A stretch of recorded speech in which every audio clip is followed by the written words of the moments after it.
ভাই, তার মানে তুমিই রাজীব খান? আরে না, কি সব বলতেছো? ভাই, আপনি যতই লোকান না কেন, আমি কিন্তু আপনাকে ছদ্মবেশ ধরতে দেখে ফেলেছি। তুমি এই কথা জানো, এটা যেন বুঝতে না পারে। কিন্তু ভাই, আপনি এরকম কেন করলেন? সবই পরিস্থিতির শিকার হয়। ভাই বলেন, একজন প্রধানমন্ত্রীর ছেলে কিনা এই অবস্থায়? এটা কি খারাপ অবস্থা নাকি আমি আমার অবস্থানে খুব খুশি? ভাই, আপনি এটা করলেন কি করে? আরে এসব বাদ দাও, কাস্টমার এসেছে, চুল কাটো। আপনার কাটা লাগবে না ভাই, আমি কাটছি। আরে এসব কেন বলো তুমি? একা কাটবো মানে? আমি তোমাকে হেল্প করব। এটা হয় না ভাই। কিছু বুঝতে পারছেন না তো? তাহলে বুঝিয়ে বলি। রাজু ওরফে রাজীব খান বাংলাদেশের প্রধানমন্ত্রী রাসেল খানের একমাত্র ছেলে।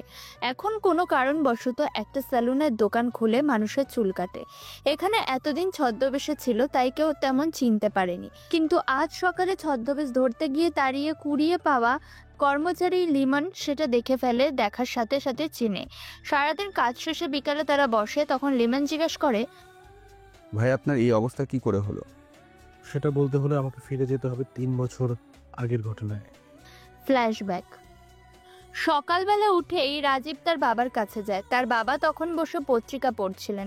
দেশের বিভিন্ন খবর, দেশের চারদিকের পরিস্থিতি সে জানছিল বসে বসে। তখন রাজীব এসে তার বাবাকে বলে, বাবা, আমি ভার্সিটিতে যাচ্ছি। ঠিক আছে বাবা, তুমি যাও। আর টাকা পয়সা লাগলে কার্ডটা নিয়ে যাও, টাকা তুলে নিও। ঠিক আছে বাবা, তুমি কোনো চিন্তা করো না, আমি সবকিছু ব্যবস্থা করব। রাজীব সেখান থেকে চলে যায় আর রাসেল খান সেখানেই বসে থাকে। একটু পর আসলাম মির্জা আসেন। আসলাম মির্জা হলেন রাজীবের বাবার সবচেয়ে কাছের লোক। রাজীবের মা ছোটবেলায় মারা যান।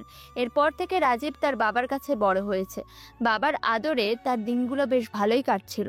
তার বাবা বাংলাদেশের বর্তমান প্রধানমন্ত্রী। তার একমাত্র ছেলে হিসেবে তার নাম পুরো বিশ্বে সমাদৃত ছিল। রাজীব ভার্সিটিতে গিয়ে প্রথমে ক্যাম্পাসে বসে সব সময় তার সাথে অনেকগুলো গার্ড থাকে। কিন্তু রাজীবের সেটা একদম পছন্দ না। সে সাদামাটা জীবনযাপন করতে বেশি ভালোবাসে। তার বাবাও একই রকম মানুষ, তার মধ্যে কোনো অহংকার নেই, যেই জন্য দেশের মানুষ তাকে এতটা ভালোবাসে। রাজীব ক্যাম্পাসে বসে বসে ফোন টিপছিল। একটু দূরে দাঁড়িয়ে আছে তার সাথে থাকা গার্ডগুলো। যতই সাদামাটা জীবনযাপন করুক না কেন, একজন প্রধানমন্ত্রীর ছেলে হিসেবে তার শত্রুর অভাব ছিল না। অনেকেই তার বাবাকে পছন্দ করতো না। একটা দেশের রাজনৈতিক দল করতে গেলে দুপক্ষ থাকবে, এটাই স্বাভাবিক। বিপক্ষের লোকজন তাকে পছন্দ করতো না। রাজীব সেখানে বসে বসে বিভিন্ন চিন্তা করছিল, তখন সেখানে মারিয়া আসে। মারিয়া হচ্ছে রাজীবের বাবার পিএ আসলাম মির্জার একমাত্র মেয়ে। রাজীব তাকে অনেক পছন্দ করে, কিন্তু সেটা তার বাবা জানে না। তারা দুজন দুজনকে ভালোবাসে, কিন্তু সাহস করে তাদের বাবাদের কিছু বলতে পারছে না। রাজীব তার বাবাকে বলবে, এই সাহস তার মধ্যে নেই। আর মারিয়া যে তার বাবাকে বলবে একজন প্রধানমন্ত্রীর ছেলেকে বিয়ে করা এত সহজ নাকি, তাই তার বাবাকে বলার কোনো সাহস পাচ্ছিল না। মারিয়া এসে রাজীবের পাশে বসে। রাজীব তখন বলে, কি ব্যাপার মাইয়া, তোমার আসতে এত লেট হলো কেন? আর বলো না, বাড়িতে আম্মু একটা মজার খাবার রান্না করেছিল, সেটা খেতে বসে লেট হয়ে গেল। আচ্ছা ঠিক আছে, বসো। কথাটা বলার সময় রাজীবের মুখের দিকে তাকায় মারিয়া। রাজীবের মুখটা কালো হয়ে গিয়েছিল, হয়তো তার মা নেই সেই জন্য। যতই হাজার হাজার কর্মচারী থাকুক না কেন, শত প্রকার ডিশ রান্না করা হলেও নিজের মায়ের হাতের স্বাদ কখনোই পাওয়া যায় না। এটা বাস্তবতা থেকেই বারবার প্রমাণিত। মারিয়া সেটা বুঝতে পেরে কিছুটা মুচকি হেসে রাজীবকে এক হাতে জড়িয়ে ধরে বলে, আরে পাগল, এভাবে মন খারাপ করলে হবে? আমার মা কি তোমার আম্মু না? 2 দিন পরে তোমার শাশুড়ি আম্মা হয়ে যাবে। তখন তো তোমার একজন আম্মু পাওয়া যাবে। আর তোমার আম্মু কি তোমাকে ছেড়ে চলে গেছে নাকি? তিনি তো সব সময় তোমার সাথে আছেন, তুমি সেটা উপলব্ধি করতে পারছো না। রাজীব তখন মুচকি হেসে মারিয়াকে জড়িয়ে ধরে। এরপর তারা ভার্সিটির ক্লাসে যায়। ক্লাস করে বেরিয়ে আসে। সবসময় তাদের সাথে গার্ড ঘোরাফেরা করে, এটা একদমই পছন্দ নয় দুজনের। তাই রাজীব গার্ডদের কাছে গেল, গিয়ে বলল, তোমরা এখন চলে যাও, আমরা একটু ঘুরে আসি। আব্বুকে বলো আমি সোজা বাসায় চলে যাব। না স্যার, এটা হয় না।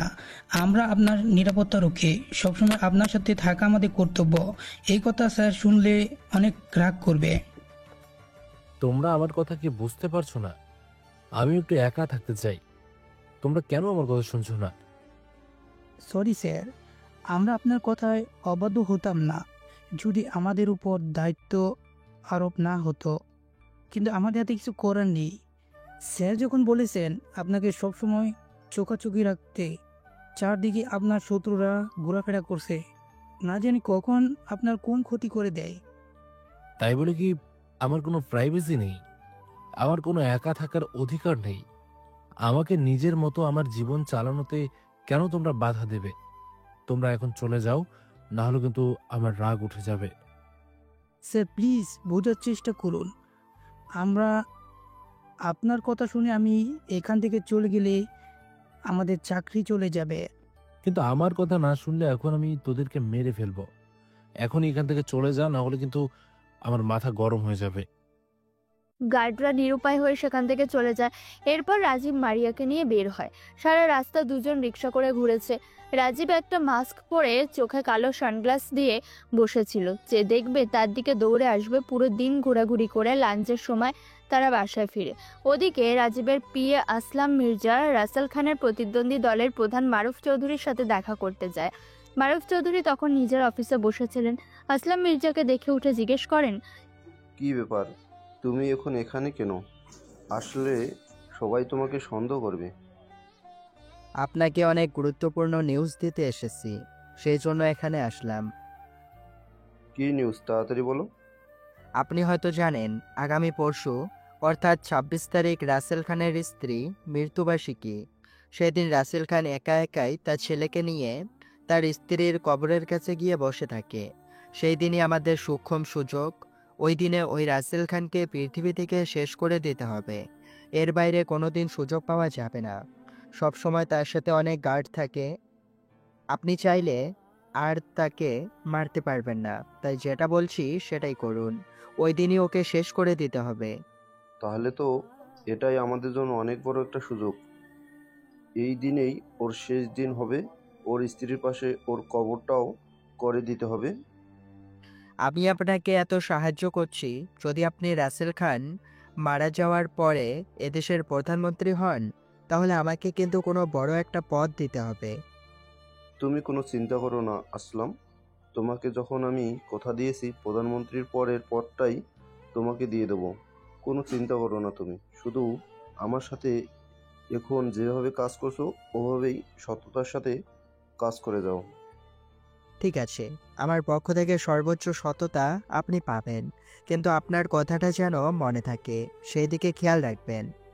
তুমি যদি আমার কথা রাখো তাহলে আমিও তোমার কথা রাখবো। কোনো চিন্তা করো না। আর এখন তুমি তাড়াতাড়ি এখান থেকে চলে যাও। মিডিয়ার কর্মীরা এখানে তোমাকে দেখলে অবশ্যই সন্দেহ করবে। ঠিক আছে, আমি চলে যাচ্ছি, আপনি সব ব্যবস্থা করে রাখুন। এরপর আসলাম মির্জা শহর থেকে চলে যায়। আর এদিকে রাজীব তার বাসায় এসে তার বাবার সাথে বসে লাঞ্চটা করে। তার বাবা তখন তাকে বলে, রাজীব, বয়স তো কম হলো না, এবার বিয়েটা করে নাও। বাবা, তুমি শুধু বিয়ে বিয়ে কেন করো বলো তো? আমি বললাম না, যখন আমার বিয়ের ইচ্ছে হবে তখন আমি নিজেই তোমাকে বলবো। দেখো রাজীব, আমি জানি আসলামের মেয়ে মারিয়াকে ভালোবাসো তুমি। যদি চাও আমি ওর সাথে কথা বলতে পারি।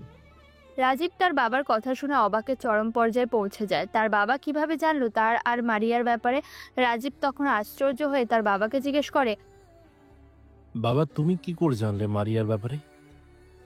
রাজীব, তুমি হয়তো জানো না একজন রাজনীতিবিদ হতে হলে কিভাবে কি করতে হয়। যদি তুমি রাজনীতি করতে তাহলে বুঝতে পারতে। একজন নেতা হওয়ার ক্ষেত্রে সব দিকে বিবেচনা করে চলতে হয়। তুমি কখন কোথায় যাচ্ছ, কি খাচ্ছ, কিভাবে চলাফেরা করছো, সব খবরই আমরা রাখি। যতই দূরে থাকি না কেন, তোমার সব খবর কিন্তু সবার আগে আমার কাছে আসে। যদি এভাবে হাত গুটিয়ে বসে থাকতাম তাহলে হয়তো এতদিন রাস্তার কুকুরের মতো রাস্তাঘাটে পড়ে থাকতাম। রাজনীতির ময়দানে যখন সবাই টাকার কুরবানি করে ঘুরে বেড়াচ্ছিল, তখন আমি মাত্র ৩০০ টাকা নিয়ে রাজনীতির ময়দানে নেমেছিলাম। কিন্তু সেই পরিশ্রমের কারণে আজ আমি এই স্থানে এসে, শুধুমাত্র আমার অক্লান্ত পরিশ্রমের কারণেই আজ আমি এই পর্যায়ে। তুমিও এরকম করো, তাহলে তুমিও একদিন সফল হবে। সত্যি বাবা, তোমার পরিশ্রমের গল্প শুনলে আমার নিজেরই গর্ব হয় তোমার সন্তান হিসেবে পরিচয় দিতে। বাবা, এভাবে আর কতদিন ঘুরবে? তুমি বিয়েটা করো। বাবা, আমি নিজের পায়ে দাঁড়াতে চাই। যেদিন আমি নিজে ইনকাম করব, নিজে টাকা পয়সা কামাবো, সেদিন নিজে বিয়ে করব। এখন আমি চাই না তোমার টাকায় নিজের বউকে খাওয়াতে। ঠিক আছে বাবা, তুমি যা বলবে তাই হবে। আমি কোনোদিনও তোমার ইচ্ছার বিরুদ্ধে কিছুই করিনি, আজকেও করব না। তোমার যেদিন ইচ্ছে বিয়ে করবে সেদিনই আমাকে বলবে। বাবা, তুমি কোনো চিন্তা করো না, আমার মাস্টার্সটা কমপ্লিট হয়ে যাক, এরপর আমি যে কোনো একটা চাকরি খুঁজে নেব, অথবা কোনো একটা কাজ করব, তখন বিয়ে করব। আর মারিয়াও এখন লেখাপড়া করছে। ঠিক আছে, কোনো চিন্তা করো না। পরশুদিন তো তোমার আম্মুর মৃত্যুবার্ষিক, তাই আমি ঠিক করেছি কয়েকজন এতিমকে দাওয়াত করে খাওয়াবো। হ্যাঁ বাবা, এই দিনটার অপেক্ষায় আমি পুরো বছর অপেক্ষা করি, কোন দিন আমার আম্মুর জন্য মানুষ দোয়া করবে। সত্যি বাবা, তোমার আম্মু ছিলেন আমার জীবনের এই আলোর মতো। তোমার আম্মু যতদিন বেঁচে ছিলেন ততদিন আমাকে কোনো চিন্তা করতে হয়নি। পরিবার নিয়ে সব সময় নিজে আগলে রাখছে। ঠিক আছে বাবা, এখন আর কষ্ট বাড়িও না এসব কথা বলে। আজ আম্মুর কথা অনেক মনে পড়ছে আব্বু। এরপর তারা খাওয়া দাওয়া করে বসে পড়ে।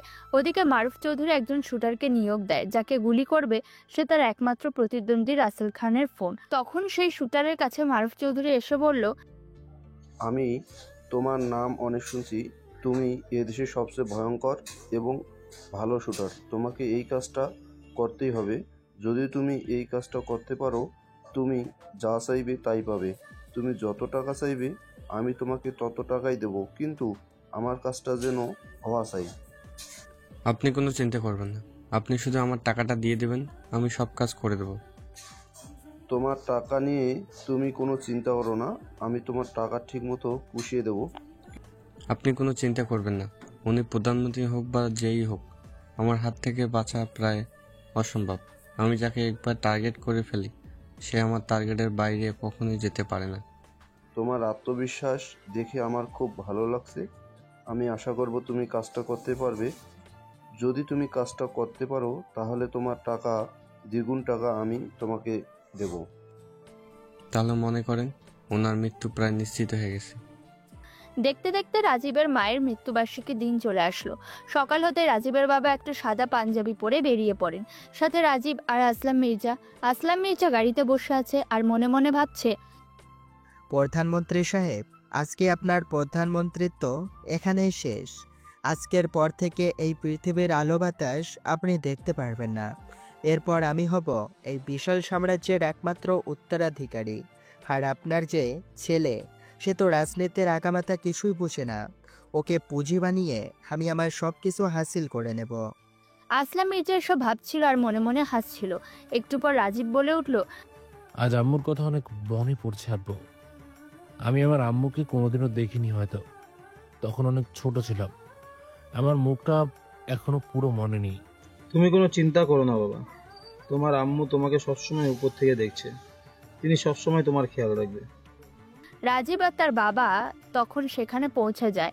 পৌঁছে রাজীবের মায়ের কবরের পাশে দাঁড়িয়ে কবর জিয়ারত করেন। এরপর কয়েকজন এতিমকে দাওয়াত করেছিলেন, তাদেরকে খাওয়ান। আবার তারা কবরের পাশে এসে বসেন। তখন রাজীব তার মায়ের কবরে হাত দিয়ে বলে, মা, তোমাকে আমি কোনোদিনও হয়তো আর ফিরে পাবো না, কিন্তু তোমার প্রতি আমার ভালোবাসা, তোমার প্রতি আমার মায়া কখনই কাটবে না। তুমি যে আমার জীবনের এক সূর্য ছিলে, হয়তো সেটা রাতের আধারে অস্তিত্বহীন হয়ে পড়েছে, কিন্তু একদিন তোমার সাথে দেখা হবে আমার।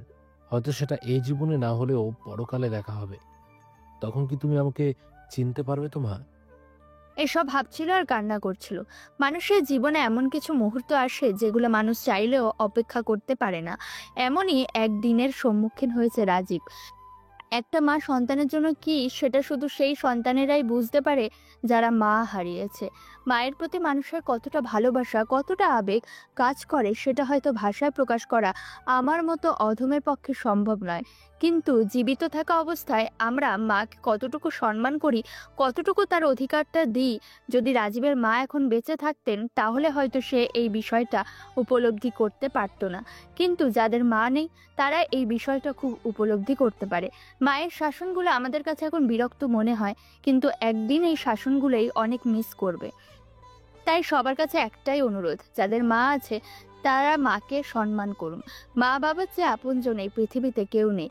যদি মায়ের শাসন বিরক্ত মনে হয়, যদি মায়ের শাসনগুলো আপনার কাছে অসহ্য মনে হয়, তাহলে আপনি মনে করবেন আপনি খারাপ পথে চলছেন। যেদিন মায়ের শাসনগুলো আপনার কাছে ভালো লাগা শুরু হবে, তখন মনে করবেন আপনি সঠিক পথে আছেন। কারণ একটা মা কখনো একটা সন্তানকে খারাপ পথে চলতে দেয় না। একজন বাবা হচ্ছেন একজন বটবৃক্ষ, যার ছায়ায় হাজারো মানুষ, হাজারো সন্তানেরা উত্তপ্ত গরম থেকে, খারাপ পথ থেকে বেঁচে থাকে। তাই মা বাবাকে সম্মান করুন। পৃথিবীতে যাদের মা বাবা নেই, যারা এতিম, তারাই মা বাবার মূল্য একমাত্র বুঝতে পারে। কিন্তু বেঁচে থাকতে আমরা কজন বলতে পারি যে বাবা আমি তোমাকে ভালোবাসি, মা আমি তোমাকে ভালোবাসি? হয়তো মায়ের কাছে আমরা সেটা প্রকাশ করতে পারি, কিন্তু বাবার কাছে সেটা আমরা কখনোই প্রকাশ করতে পারি না। একজন বাবা সারাদিন কষ্ট করে তার সন্তানের জন্য, একজন মা সারাদিন সন্তানকে নিয়ে ভাবেন, সন্তান কোথায় গেল, কোথায় আছে, কেমন আছে। বাবারা নিজের ভিতরের কষ্টগুলো, নিজের ভেতরে আবেগগুলো প্রকাশ করতে পারে না সন্তানের কাছে, কিন্তু তাদের ভিতর কতটা ইচ্ছা আছে সেটা হয়তো সেই সন্তানের উপলব্ধি করতে পারে। যাদের বাবা মা নেই, তাই বাবা মায়ের সব কথা মেনে চলুন। বাবার আদেশ, মায়ের আদেশ, সব কিছু মেনে চলুন। বাবার আদরগুলোকে নিজের জীবনের পুঁজি বানান। মায়ের শাসনগুলোকে নিজের জীবনের পথের পাথেয় বানান। তবেই আপনার জীবন সফল হবে। যদি আপনি আপনার মায়ের শাসনগুলোকে বিরক্ত মনে করেন, বাবার শাসনগুলোকে অসহ্য মনে করেন, তাহলে আপনার এই পৃথিবীতে বেঁচে থাকার কোনো অধিকার নেই। আপনি হবেন এই পৃথিবীর সবচেয়ে খারাপ সন্তান, এই পৃথিবীর সবচেয়ে বাজে লোক। একজন মা যদি ভুল পথে চলেন, একজন বাবা যদি ভুল পথে চলেন, তবুও তিনি কখনোই নিজের সন্তানকে ভুল পথে চালাতে চান না। একজন বাবা যদি চুরি করেন, তিনি কখনোই চান না তার সন্তান চোর হোক। একজন মা যদি খারাপ কাজ করেন, তখন তিনি কখনোই চান না তার সন্তানও এরকম খারাপ কাজে জড়িয়ে পড়ুক। হয়তো পরিস্থিতির শিকার হয়ে অনেকেই খারাপ পথে পা বাড়িয়েছেন, কিন্তু তারা কখনোই চায় না নিজের পরবর্তী প্রজন্মগুলো এরকম হোক। ওদিকে মারুফ সাহেবের লাগানো শুটার একটা গাছের আড়ালে বসে পড়ে। সে তার টার্গেট ফিক্সড করছে। রাসেল খান তখন তার নিজের স্ত্রীর কবরের পাশে দাঁড়িয়ে চোখের পানি ছেড়ে দিয়ে বলে, রাহেল, তুমি হয়তো জানো না আমি তোমাকে কতটা মিস করি। তোমার সেই আগলে রাখা দিনগুলো আমার কাছে এখনো হারানোর স্মৃতি। অনেক আবেগ জড়িয়ে আছে ওগুলোতে। যদি তুমি এখন থাকতে তাহলে দেখতে পেতে তোমার ছেলে কত বড় হয়ে গেছে। যে ছেলেকে নিয়ে তোমার এত স্বপ্ন ছিল, এত আশা ছিল, সে আজ 22 বছরের যুবক। তোমার মৃত্যুর 20টা বছর পার হয়ে গেছে। এই 20 বছর তোমার কথা মতো আমি রাজীবকে আগলে রেখেছি, কিন্তু তোমার মতো করে আগলে রাখতে পারিনি রাজীব। আমি যদি পারতাম ওকে সঠিক মতো আগলে রাখতে, তাহলে হয়তো আজকের এই দিনটা দেখতে হতো না। যদি আমি সঠিক মতো তাকে আগলে রাখতে পারতাম, তোমার কথা সে মনেই করতো না। আমি একজন ব্যর্থ বাবা। আমি নিজের সন্তানকে আগলে রাখতে পারি না, নিজের সন্তানকে সময় দিতে পারি না। তুমি আমাকে ক্ষমা করে দিও, প্লিজ ক্ষমা করে দিও। কথাটা বলতেই হঠাৎ করে কিছু একটা তার মাথায় এসে ঢুকলো। সঙ্গে সঙ্গে মাথায় হাত দিলেন। মাথার পাশে হাত দিতে দেখলেন রক্ত। এরপর তিনি আস্তে আস্তে মাটিতে পড়ে গেলেন। রাজীব অন্যদিকে চেয়েছিল। যখনই দেখলো তার বাবা মাটিতে লুটিয়ে পড়েছেন, দৌড়ে এসে তার বাবাকে ধরল। কেউ একজন তার বাবার মাথায় গুলি করে দিয়েছে। এটা দেখে রাজীব চিৎকার করে উঠল। সঙ্গে সঙ্গে আসলাম সাহেব সেখানে আসলেন। রাজীব তখন তার বাবাকে জড়িয়ে ধরে বলল, তোমার সাথে এরকম কে করলো? কে তোমাকে গুলি করেছে বাবা? তোমার কিছু হবে না। আমি এখনই ডাক্তারের কাছে তোমাকে নিয়ে যাচ্ছি। রাসেল খান তখন ভাঙা ভাঙা গলায় আস্তে আস্তে বললেন, সবসময় সত্যের জয়গান গাইবে, কখনোই মিথ্যের আশ্রয় নেবে না। যতটুকু সময় আছে সবটুকু সময় তুমি সত্যের পথে চলবে, সত্যকে এই পৃথিবীতে বিজয়ী করবে, কখনো মিথ্যার আশ্রয় নেবে না। আসলাম সাহেব তখন মনে মনে অনেক হাসছিলেন, কিন্তু এর মধ্যে অভিনয়ের সুরে কান্না করে বলেন, স্যার, আপনার এই অবস্থা কি করে হলো? কে আপনাকে গুলি করলো? আমি আপনাকে আগেই বলেছিলাম আপনি গার্ড ছাড়া এদিকে আসবেন না। আপনার কত শত্রু চারদিকে দেখলেন তো। আজ আপনাকে কত বড় একটা বিপদে পড়তে হলো। মানুষের জীবন আর মৃত্যুর সময় আগে থেকেই ফিক্স করা থাকে, কেউ এক মুহূর্ত দেরি করতে পারে না। হয়তো আমার মৃত্যু এভাবেই লেখা ছিল। আমি একটা আমানত রেখে যেতে চাচ্ছি। তুমি 10 বছর থেকে আমার সাথে আছো, কখন তোমাকে নিজের ভাইয়ের থেকেও কম কিছু ভাবিনি। আজ তোমাকে একটা দায়িত্ব দিয়ে যাব, তুমি কি সেটা পালন করতে পারবে? স্যার, আপনি বলুন কি দায়িত্ব? আমি আমার জীবন দিয়ে হলেও সেটা চেষ্টা করব। আসলাম, আমি আমার একমাত্র ছেলে রাজীবকে তোমার হাতে তুলে দিয়ে গেলাম। তুমি ওকে আগলে রেখো প্লিজ। তোমার কাছে আমার একটাই অনুরোধ, আমার ছেলে যেন তার বাবা মায়ের অভাব কোনোদিনও বুঝতে না পারে। তুমি কি পারবে আমার ছেলেটাকে দেখে রাখতে? আপনি কোনো চিন্তা করবেন না স্যার। রাজীবকে আমি কখনোই নিজের ছেলের থেকে কম কিছু ভাববো না। মারিয়া যেমন আমার মেয়ে, রাজীবও তেমন আমার ছেলে। আপনি কোনো চিন্তা করবেন না। রাসেল খান তখন আস্তে আস্তে চোখ বন্ধ করতে থাকেন। রাজীব চিৎকার করে কান্না করে ওঠে। একটু পর রাসেল খান দীর্ঘ একটা নিঃশ্বাস নেন এবং এই নশ্বর পৃথিবীর মায়া ত্যাগ করেন। রাজীব তখন চিৎকার করে তার বাবাকে জড়িয়ে ধরে, কান্না করতে করতে বলে, বাবা, তুমি আমাকে এভাবে ছেড়ে যেতে পারো না। মহা যেভাবে আমাকে ভুল বুঝিয়ে চলে গেল রেখে, সেরকম ভাবে আজ তুমি আমাকে ফাঁকি দিয়ে চলে গেলে কেন? তোমরা তোমরা আমাকে এভাবে ছেড়ে সবাই চলে গেলে? আমি এখন কি নিয়ে বাঁচবো বাবা? মাও চলে গেল, তুমিও চলে গেলে, এখন আমি কি নিয়ে বাঁচবো বলো? কিভাবে আমি এই জীবন যুদ্ধে জয়ী হব? আসলাম সাহেব তখন রাজীবকে মিথ্যা সান্ত্বনার ছড়ে কিছুটা মন খারাপের সুরে বলেন, তুমি কোনো চিন্তা করো না রাজীব বাবা, তুমি আমার ছেলে। আজ থেকে তুমি আমার ছেলের মতো হয়ে থাকবে। এই পৃথিবীতে যারাই আছে সবার মৃত্যু নির্ধারিত, কেউ মৃত্যুর বাইরে নয়। সবাইকে মরে যেতে হবে একদিন না একদিন, তাই দুঃখ পেও না। চলো, তোমার বাবাকে নিয়ে বাসায় যেতে হবে, ওনার দাফনের ব্যবস্থা করতে হবে। আঙ্কেল, আপনি বাবাকে বলুন না প্লিজ, আমার সাথে একটু কথা বলতে। আমি বাবাকে ছাড়া কিভাবে থাকবো? আমি বাবাকে ছাড়া তো কোনোদিনও থাকিনি, কোনোদিনও বাবাকে হারিয়ে ফেলবো এটা চিন্তাও করিনি। বাবা যদি না চলে গিয়ে আমাকে মেরে ফেলতো তাহলে আমার কোনো দুঃখ ছিল না। কে করলো এসব? আপনি খুঁজে বের করুন। ওর জীবন আমি নিজের হাতে নিয়ে নেব। তুমি কোনো চিন্তা করো না বাবা, ওনাকে কে মেরেছে সেটা আমরা খুঁজে বের করবই। ওকে তার উপযুক্ত শাস্তি পেতেই হবে। এরপর তারা সেখান থেকে চলে আসে। একটা দেশের প্রধানমন্ত্রীর মৃত্যুর খবর শুনে সকল মিডিয়া চাঞ্চল্যকর হয়ে ওঠে। সবে বিভিন্ন রকম নিউজ দিতে থাকে। তখন এসবের ভিতর মারিয়া শুধু রাজীবের কথা চিন্তা করছিল। রাজীব প্রায় পাগল হয়ে গিয়েছিল, শুধু কান্না করছিল। বারবার মারিয়া তখন রাজীবকে সান্ত্বনা দিয়ে বলে, রাজীব, এভাবে কান্না করো না। সবাইকে একদিন মৃত্যুর মুখোমুখি হতে হবে। হয়তো আজ আঙ্কেলকে এই পরিস্থিতির মুখোমুখি হতে হয়েছে, কাল হয়তো আমাদেরও হতে হবে। তাই মৃত্যু নিয়ে তো কারো হাত নেই। মারিয়া, তুমি বুঝতে পারছো না আমার বাবা আমার জন্য কি ছিলেন? বাবা এতদিন আমাকে আগলে রেখেছেন, কিন্তু এখন তো আমার আর কেউ রইল না। কে আমাকে আগলে রাখবে? কে আমাকে শাসন করবে? তুমি কোনো চিন্তা করো না, আমার বাবা আছে না। আমার বাবা কি তোমার বাবা নয় নাকি? আমার বাবাকে আজ থেকে তুমি বাবা বলে ডাকবে, উনি তোমাকে আগলে রাখবেন। ওদিকে আসলাম মির্জা তখন তাড়াতাড়ি করে মারুফ সাহেবের ওখানে যায়। গিয়ে দেখে তখন সেই শুটার সেখানে উপস্থিত। আসলাম মির্জাকে দেখে মারুফ সাহেব বলেন, কি ব্যাপার আসলাম, তুমি এসেছো? তাহলে আমাদের কাজ তো সাকসেসফুল হয়ে গেল। আমাদের পথের কাটা সরে গেছে, এখন শুধু পথ আমাদের। তখন সেই শুটার পাশ থেকে বলে, স্যার, আমি আমার কাজ করে ফেলেছি। আপনার সাথে কথা হয়েছিল, আমি কাজ করতে পারলে আমার 2 গুণ টাকা দিবেন। আমার টাকাটা দিয়ে দিন। টাকা নেবে তাই না? বলে মারুফ চৌধুরী তার হাতে থাকা বন্দুকটা দিয়ে ওই শুটারের মাথায় গুলি করে তার বুকের উপর পা রেখে চিৎকার করে হাসতে হাসতে বলে, মারুফ চৌধুরী আর কোনো কাজের প্রমাণ কোনোদিন রাখে না। সে যত বড় অন্যায় করুক না কেন, তার সেই প্রমাণ কেউ কোনোদিন খুঁজে পায় না। আর তুই সাধারণ একটা শুটার একজন প্রধানমন্ত্রীকে খুন করছিস। 2 দিন পরে আমি প্রধানমন্ত্রী হব, এরপর তুই আমার উপর আঙুল তুলবি। আজকেই তোকে পৃথিবী থেকে ছুটি দিয়ে দিলাম। মারুফ চৌধুরীর এত ভয়ঙ্কর রূপ দেখে আসলাম সাহেবও কিছুটা ভয় পেয়ে যান।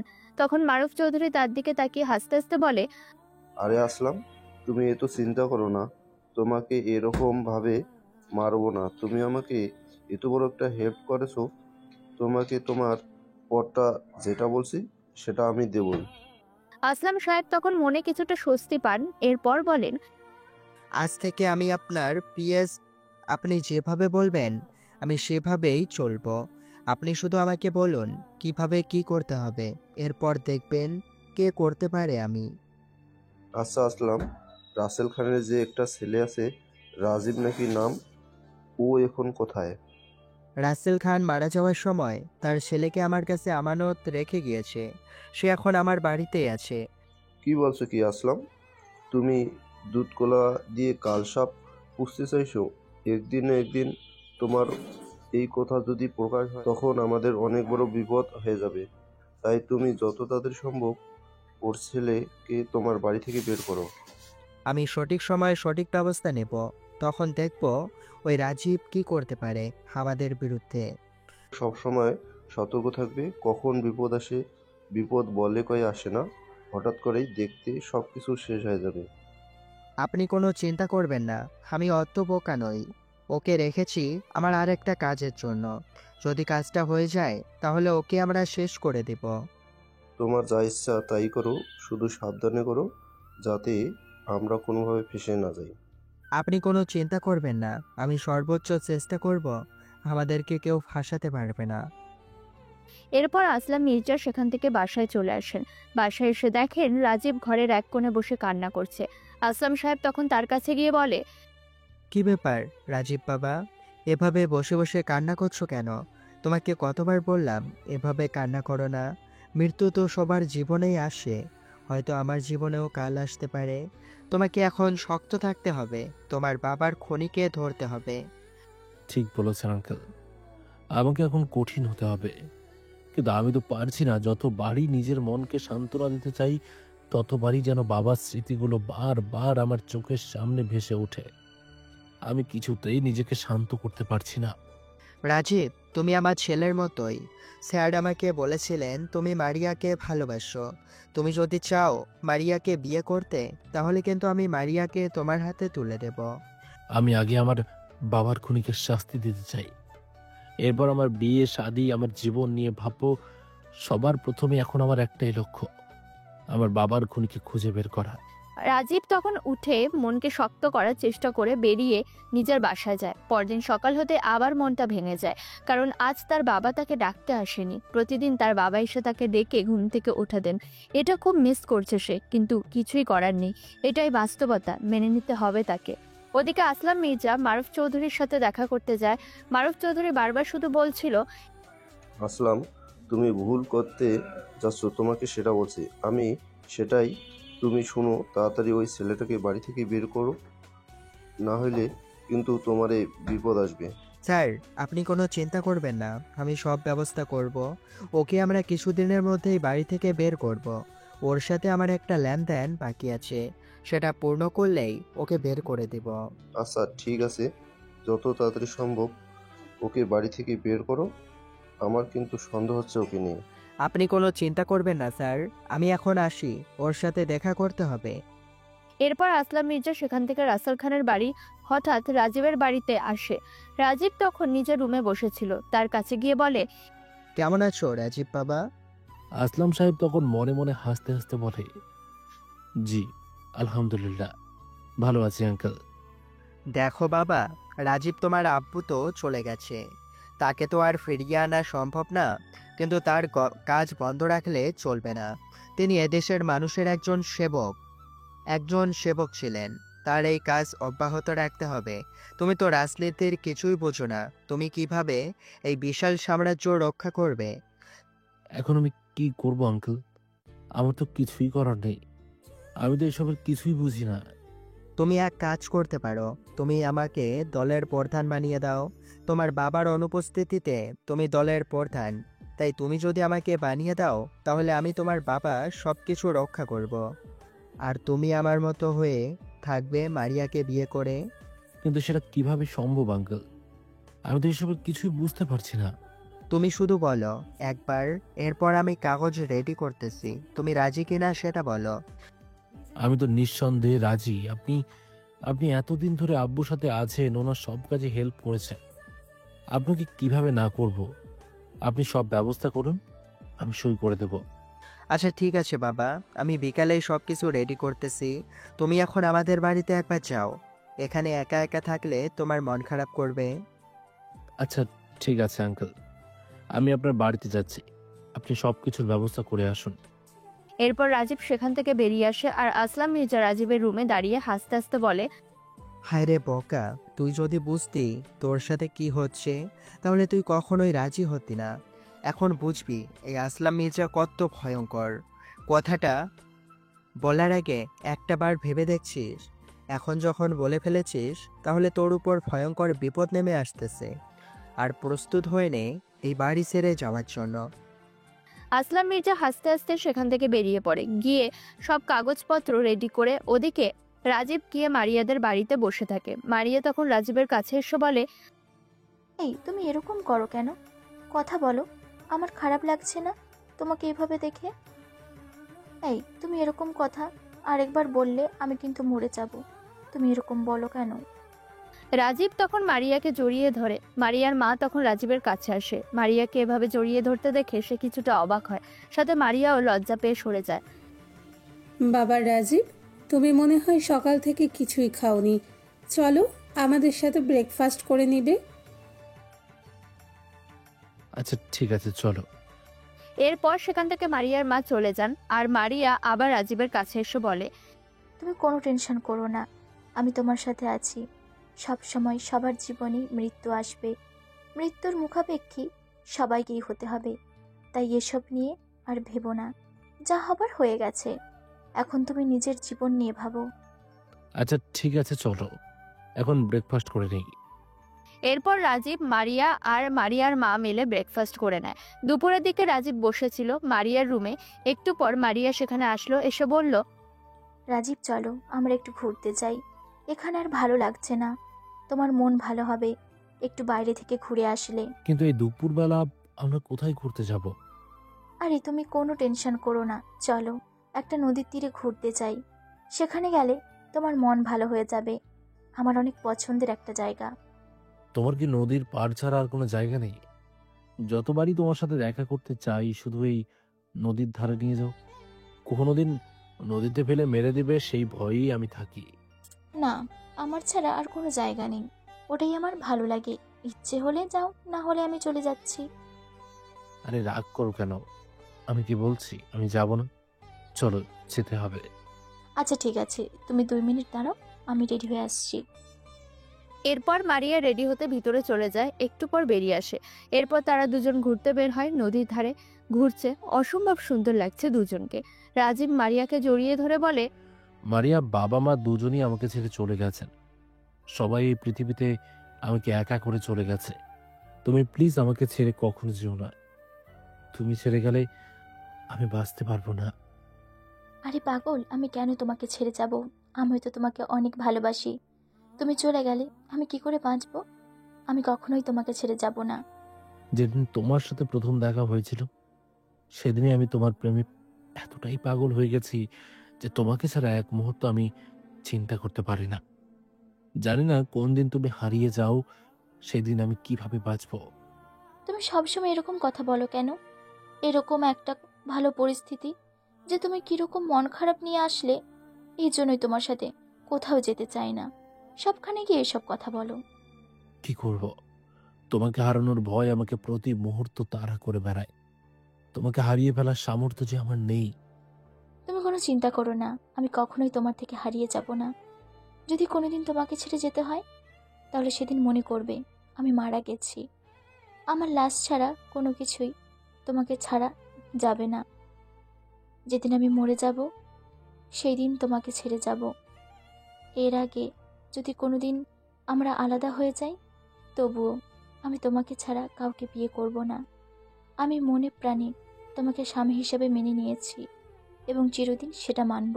তোমাকে পেয়ে সত্যি আমি অনেক খুশি হয়েছি। আমি কালই আঙ্কেলের সাথে কথা বলবো। যদি উনি রাজি থাকেন তাহলে তোমাকে আমি বিয়ে করব। আব্বু তো অনেক আগেই রাজি। তুমি রাজি হলে আব্বু বিয়ে নিয়ে কথা বলবে। তাহলে আজকে রাতে কথা বলো, কাল আমরা বিয়ে করে নেব। এত তাড়াহুড়ো কিসের তোমার? কোথায় তাড়াহুড়ো করলাম? তোমাকে বিয়ে করার ইচ্ছে প্রকাশ করার কি তাড়াহুড়ো হয়ে গেল তোমার কাছে? আচ্ছা ঠিক আছে, যাও, তোমাকে বিয়ে করব না। আরে রাগ করো কেন? আমি তো মজা করে বলছি। তুমি সবসময় এটাকে সিরিয়াস ভাবে নিয়ে নাও। আচ্ছা ঠিক আছে, আজকে রাতে কথা বলবো। চলো এখন বাসায় ফিরে যাই। এরপর তারা দুজন রিকশায় করে বাসায় চলে আসে। রাজীব সব সময় মুখে একটা মাস্ক আর চোখে সানগ্লাস পরে থাকে, যেন তাকে কেউ চিনতে না পারে। কেউ চিনতে পারলেই তার ওপর হয়তো ভয়ঙ্কর আক্রমণ নেমে আসবে, না হলে জনগণ তাকে ঘিরে ধরবে। একজন প্রধানমন্ত্রীর ছেলে বলে কথা। রাজীব মারিয়াদের বাড়িতে এসে লাঞ্চ করে নেয়। একটু পর সেখানে আসলাম মির্জা আসে, এসে রাজীবকে বলে, এই নাও রাজীব বাবা, আমি সব কিছু ঠিক করে নিয়ে এসেছি, তুমি শুধু সই করে দাও। ঠিক আছে, আপনি এখানে রেখে যান, আমি সাইনটা করে দিচ্ছি। বাবা, লেট করলে হবে না, তাড়াতাড়ি সাইনটা দিয়ে দাও, এখন থেকে আমাকে কাজে বের হতে হবে। এরপর রাজীব নিজের পকেট থেকে কলমটা বের করে সেখানে না পড়েই সাইন দিয়ে দেয়। তখন আসলাম মির্জা বলে, আরে বাবা, কি করছো তুমি? সব কিছু পড়ে নাও একবার। না আঙ্কেল, আপনি এতদিন ধরে আমার বাবার সাথে আছেন, আপনি আমার সাথে প্রতারণা করবেন না, সেই বিশ্বাস আমার আছে। আপনি যেহেতু নিয়ে এসেছেন সেহেতু আমার আর এটা পড়ার দরকার নেই। রাজীব তখন সাইন করে বসে থাকে। তখন আসলাম মির্জা হো হো করে হেসে ওঠে। আসলাম মির্জাকে এভাবে হাসতে দেখে সবাই অবাক হয়ে যায়। মারিয়া এবং তার মা বলে, কি ব্যাপার, কি হলো, তোমরা এভাবে হাসছো কেন? সত্যি বাবা, তুমি এভাবে হঠাৎ করে হেসে উঠলে কেন? কি হয়েছে তোমার? আসলাম তখন রাজীবের কাছে এসে রাজীবের গালে একটা থাপ্পড় দিয়ে বলে, তোমরা বাপ ছেলে সারা জীবন এভাবেই ঠকে যাবে। শুধু মানুষকে এরকম বিশ্বাস করার কারণে কিভাবে আমাকে বিশ্বাস করলে। এখন দেখো, তোমার সকল সম্পত্তি সবকিছু নিয়ে নিলাম। আজ থেকে তোমরা পথের ভিখারি। এখনই আমার বাড়ি থেকে বের হয়ে যা। এভাবে মানুষকে বোকার মতো বিশ্বাস করেছ, এখন তার ফলাফল তোমাকে ভোগ করতেই হবে। হা হা হা হা। আঙ্কেল, কি বলছেন আপনি এসব? হঠাৎ করে এরকম কথা বলছেন কেন? আরে বোকা, তুই কি কিছুই বুঝতে পারছিস না? তোর কাছ থেকে তোর সকল সম্পত্তি আমি লিখে নিয়েছি। এই যে কাগজটাতে তুই সই করেছিস, সেখানে লেখা আছে তুই তোর সকল সম্পত্তি সবকিছু আমার নামে নিজের ইচ্ছায় লিখে দিয়েছিস এবং সেটাতে তুই সাইনও করেছিস। তার মানে এখন থেকে তোর সব সম্পত্তি, সবকিছুর মালিক আমি। সুতরাং তুই এখন পথের ভিখারি। এখন এখান থেকে বের হয়ে যা, না হলে কিন্তু ঘাড় ধাক্কা দিয়ে বের করে দেব। আঙ্কেল, আমি আপনাকে এভাবে বিশ্বাস করলাম আর আপনি এভাবে আমাকে ঠকালেন। বিশ্বাসঘাতকের মতো আমাকে পেছন থেকে ছুরি ঢুকিয়ে মারলেন। হা হা হা হা হা। বিশ্বাস, তাও আবার এসব বিষয়? এই পৃথিবীতে বিশ্বাস বলে কোনো শব্দ নেই। যা আছে সবই টাকা। যার কাছে টাকা আছে তার সম্মান আছে, যার কাছে টাকা নেই তার সম্মান নেই। যেহেতু এতদিন তোর বাবার সাথে দেখেছি, তোর বাবা আমাকে কি দিয়েছে? শুধু তার পিএস বানিয়ে রেখেছে। কিন্তু ওই মারুফ চৌধুরী আমাকে কি দিয়েছে সেটা যদি তুই জানিস, তাহলে তোর মাথা পাগল হয়ে যাবে। শুধু হাত মিলাইনি, আজ থেকে মারুফ চৌধুরীর সব থেকে কাছের লোক আমি। সব কাজকর্ম আমি করব, এবং তুই এখান থেকে বেরিয়ে যাবি কিনা সেটা বল। আমি কিন্তু এখন পুলিশ ডাকতে বাধ্য হব। তখন মারিয়া তার বাবার কাছে এসে কান্না করে বলে, বাবা, তুমি এসব কি বলছো? তুমি এভাবে ওকে ঠকালে। ও আমাকে ভালোবাসে, আমি ওকে ভালোবাসি। তুমি তোমার মেয়ের ভালোবাসাকে কিভাবে ঠকালে বাবা? তুমি তো এটা করতে পারো না।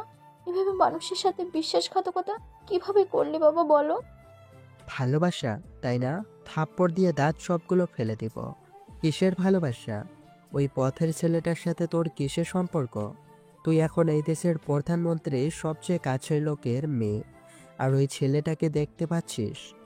ওটা একটা রাস্তার ছেলে, না আসে ঘরবাড়ি আর না আসে কিছু, সব কিছু হারিয়ে এখন নিঃস্ব। ওকে কিভাবে তুই বিয়ে করবি? বাবা, তুমি এসব কি বলছো? তুমি তো বলেছিলে কালকে ওর সাথে আমার বিয়ে দেবে, তাহলে আজকে এভাবে বলছো? ওটা তো শুধু একটা চাল ছিল, ওর কাছ থেকে সবকিছু হাতিয়ে নেওয়ার। এখন যেহেতু আমার উদ্দেশ্য হাসিল হয়ে গেছে, সেহেতু ওর সাথে আমার আর কোনো সম্পর্ক নেই। ওকে আমি এখনই বাড়ি থেকে বের করে দেব। বাবা, তুমি এটা করতে পারো না, আমি তোমাকে এটা করতে দেব না। বলেই মারিয়া আসলাম মির্জার হাত থেকে কাগজগুলো নিয়ে ছিঁড়ে ফেলতেছে। তখন আসলাম মারিয়াকে একটা থাপ্পড় দিয়ে বলে, কি করতে চাচ্ছিস তুই? আমার মেয়ে হয়ে আমার সাথে প্রতারণা করতে চাচ্ছিস? এখনই তোকে খুন করব। রাজীব তখন আসলাম মির্জার সামনে এসে কিছুটা নরম সুরে বলে, আঙ্কেল, আপনি যদি বলতেন আমার সকল সম্পত্তি আপনার দরকার, আমি কোনো কিছু না বলেই আপনাকে দিয়ে দিতাম। কিন্তু আপনি এভাবে আমার সাথে বিশ্বাসঘাতকতা করলেন, আপনার মারিয়ার কিছু করবেন না। আমি নিজেই এই বাড়ি ছেড়ে চলে যাচ্ছি। এই তো ভালো ছেলের মতো কথা, এখনই এই বাড়ি থেকে বের হয়ে যা। কিন্তু যাওয়ার আগে আমি একটা কথা বলতে চাই। আপনি বলুন, সত্যি কথা বলবেন। ঠিক আছে যা, তোর একটা কথা রাখলাম, বল কি বলতে চাস? আপনি কি আমার বাবাকে মারুফ চৌধুরীর সাথে হাত মিলিয়ে খুন করেছেন? আমাকে শুধু এটা বলুন। হ্যাঁ করেছি, তোর বাবাকে আমরাই মেরেছি। তোর বাবা এতটাই সহজ ছিল যে আমাদের কোনো লাভই হতো না, সবসময় আমাদেরকে ক্ষতির সম্মুখীন হতে হতো। একজন দেশের প্রধানমন্ত্রী হয়ে মানুষ কত কোটি কোটি টাকা ইনকাম করছে, মিলিয়ন মিলিয়ন মার্কিন ডলার বিদেশের ব্যাংকের পাচার করে দিচ্ছে, কিন্তু তোর বাবা একটা টাকাও নিত না। এভাবেই সৎ হয়ে পৃথিবীতে বেঁচে থাকা সম্ভব না। এই পৃথিবীতে যা আছে সবকিছু টাকার জন্য, আর তোর বাবা টাকাগুলোকে অবহেলা করত। রাজীবের মাথা তখন এতটাই গরম হয়ে যায় যে রাজীব আসলাম মির্জার গলা চেপে ধরে। আসলাম মির্জা তখন শ্বাস নিতে পারছিল না। হঠাৎ করে রাজীবের পেটে একটা লাথি দেয়। রাজীব কিছুটা দূরে ছিটকে পড়ে। তখন আসলাম রাজীবকে বেধড়ক মারতে শুরু করে। এরপর রাজীবের সামনে এসে বলে, তোর কত বড় সাহস, তুই আমার গায়ে হাত দিয়েছিস? তোর মতো একটা ছেলে আমাকে মারবে তাই নাকি? তোর বাবাকে মেরে ফেলেছি, ঠিকই করেছি। তোর বাবার মতো সৎ লোক এই পৃথিবীতে বেঁচে থাকা সম্ভব না। এই পৃথিবীতে বাঁচতে হলে বেঈমান হওয়া দরকার। যেভাবে আমি তোর কাছ থেকে সবকিছু কেড়ে নিয়েছি, বেঈমান হতে হবে, না হলে এই পৃথিবীতে দাম পাওয়া যাবে না। আমার বাবা মারা গেছে, আমি এখন অনেক খুশি হয়েছি। যদি বেঁচে থাকতো তাহলে আপনার মতো কিছু জানোয়ারের সাথে দেখা হতো, আর আমার বাবাকে এভাবেই শেষ করে দিত। এর চেয়ে মরে যাওয়া অনেক ভালো। তোর এসব বাণী শোনার টাইম নাই, এখনই এই বাড়ি থেকে বের হয়ে যা, না হলে কিন্তু আমি পুলিশ ডাকতে বাধ্য হব। মারিয়া তখন তার বাবার কাছে এসে কান্না করতে করতে পা জড়িয়ে ধরে বলে, বাবা তুমি এরকম করো না প্লিজ, আমি রাজীবকে ভালোবাসি, ওকে ছাড়া আমি বাঁচবো না। তুমি ওকে এভাবে তাড়িয়ে দিও না বাবা। কিসের ভালোবাসা?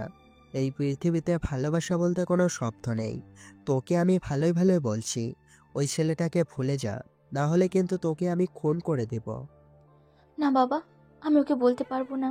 ওকে আমি ভালোবাসি, ওকে বিয়ে করতে চাই। তোর কত বড় সাহস, তুই আমার মেয়ে হয়ে আমার সামনে ওই রাস্তার একটা ছেলেকে বিয়ে করতে চাচ্ছিস? তোকে আজই আমি মেরে ফেলবো। বলেই আসলাম মির্জা টানতে টানতে মারিয়াকে একটা রুমের মধ্যে নিয়ে যায়। সেখানে বন্দি করে দরজাটা লাগিয়ে দেয়। মারিয়া তখন বের হওয়ার জন্য চিৎকার করছে আর বলছে, বাবা তুমি এরকম করতে পারো না। তুমি এভাবে মানুষের সাথে বেইমানি করলে তোমাকে বাবা হিসেবে ডাকতে এখন আমার ঘৃণা করছে। তুমি প্লিজ ওর সাথে কিছু করো না, ওকে বাড়ি থেকে তাড়িয়ে দিও না। ও এখন কোথায় যাবে, কোথায় কি করবে? আসলাম মির্জা নিজের মেয়ের কোনো কথা না শুনে নিচে আসে, রাজীবকে বের করে দেয়। রাজীব হাঁটতে হাঁটতে বাইরে আসে আর কিছুটা তাচ্ছিল্যের হাসি হেসে বলে, পৃথিবীতে মানুষগুলো কত স্বার্থপর, টাকার জন্য মানুষগুলো কতটা নিচে নামতে পারে। ও যদি বলতো আমাকে আমার টাকার দরকার, তাহলে আমি আমার সবকিছুই দিয়ে দিতাম নিঃসন্দেহে। কিন্তু বিশ্বাসঘাতকতা করলো আমার সাথে। সত্যি পৃথিবীর মানুষগুলো কত অদ্ভুত, কত আয়োজন এই পৃথিবীর বেঁচে থাকার জন্য।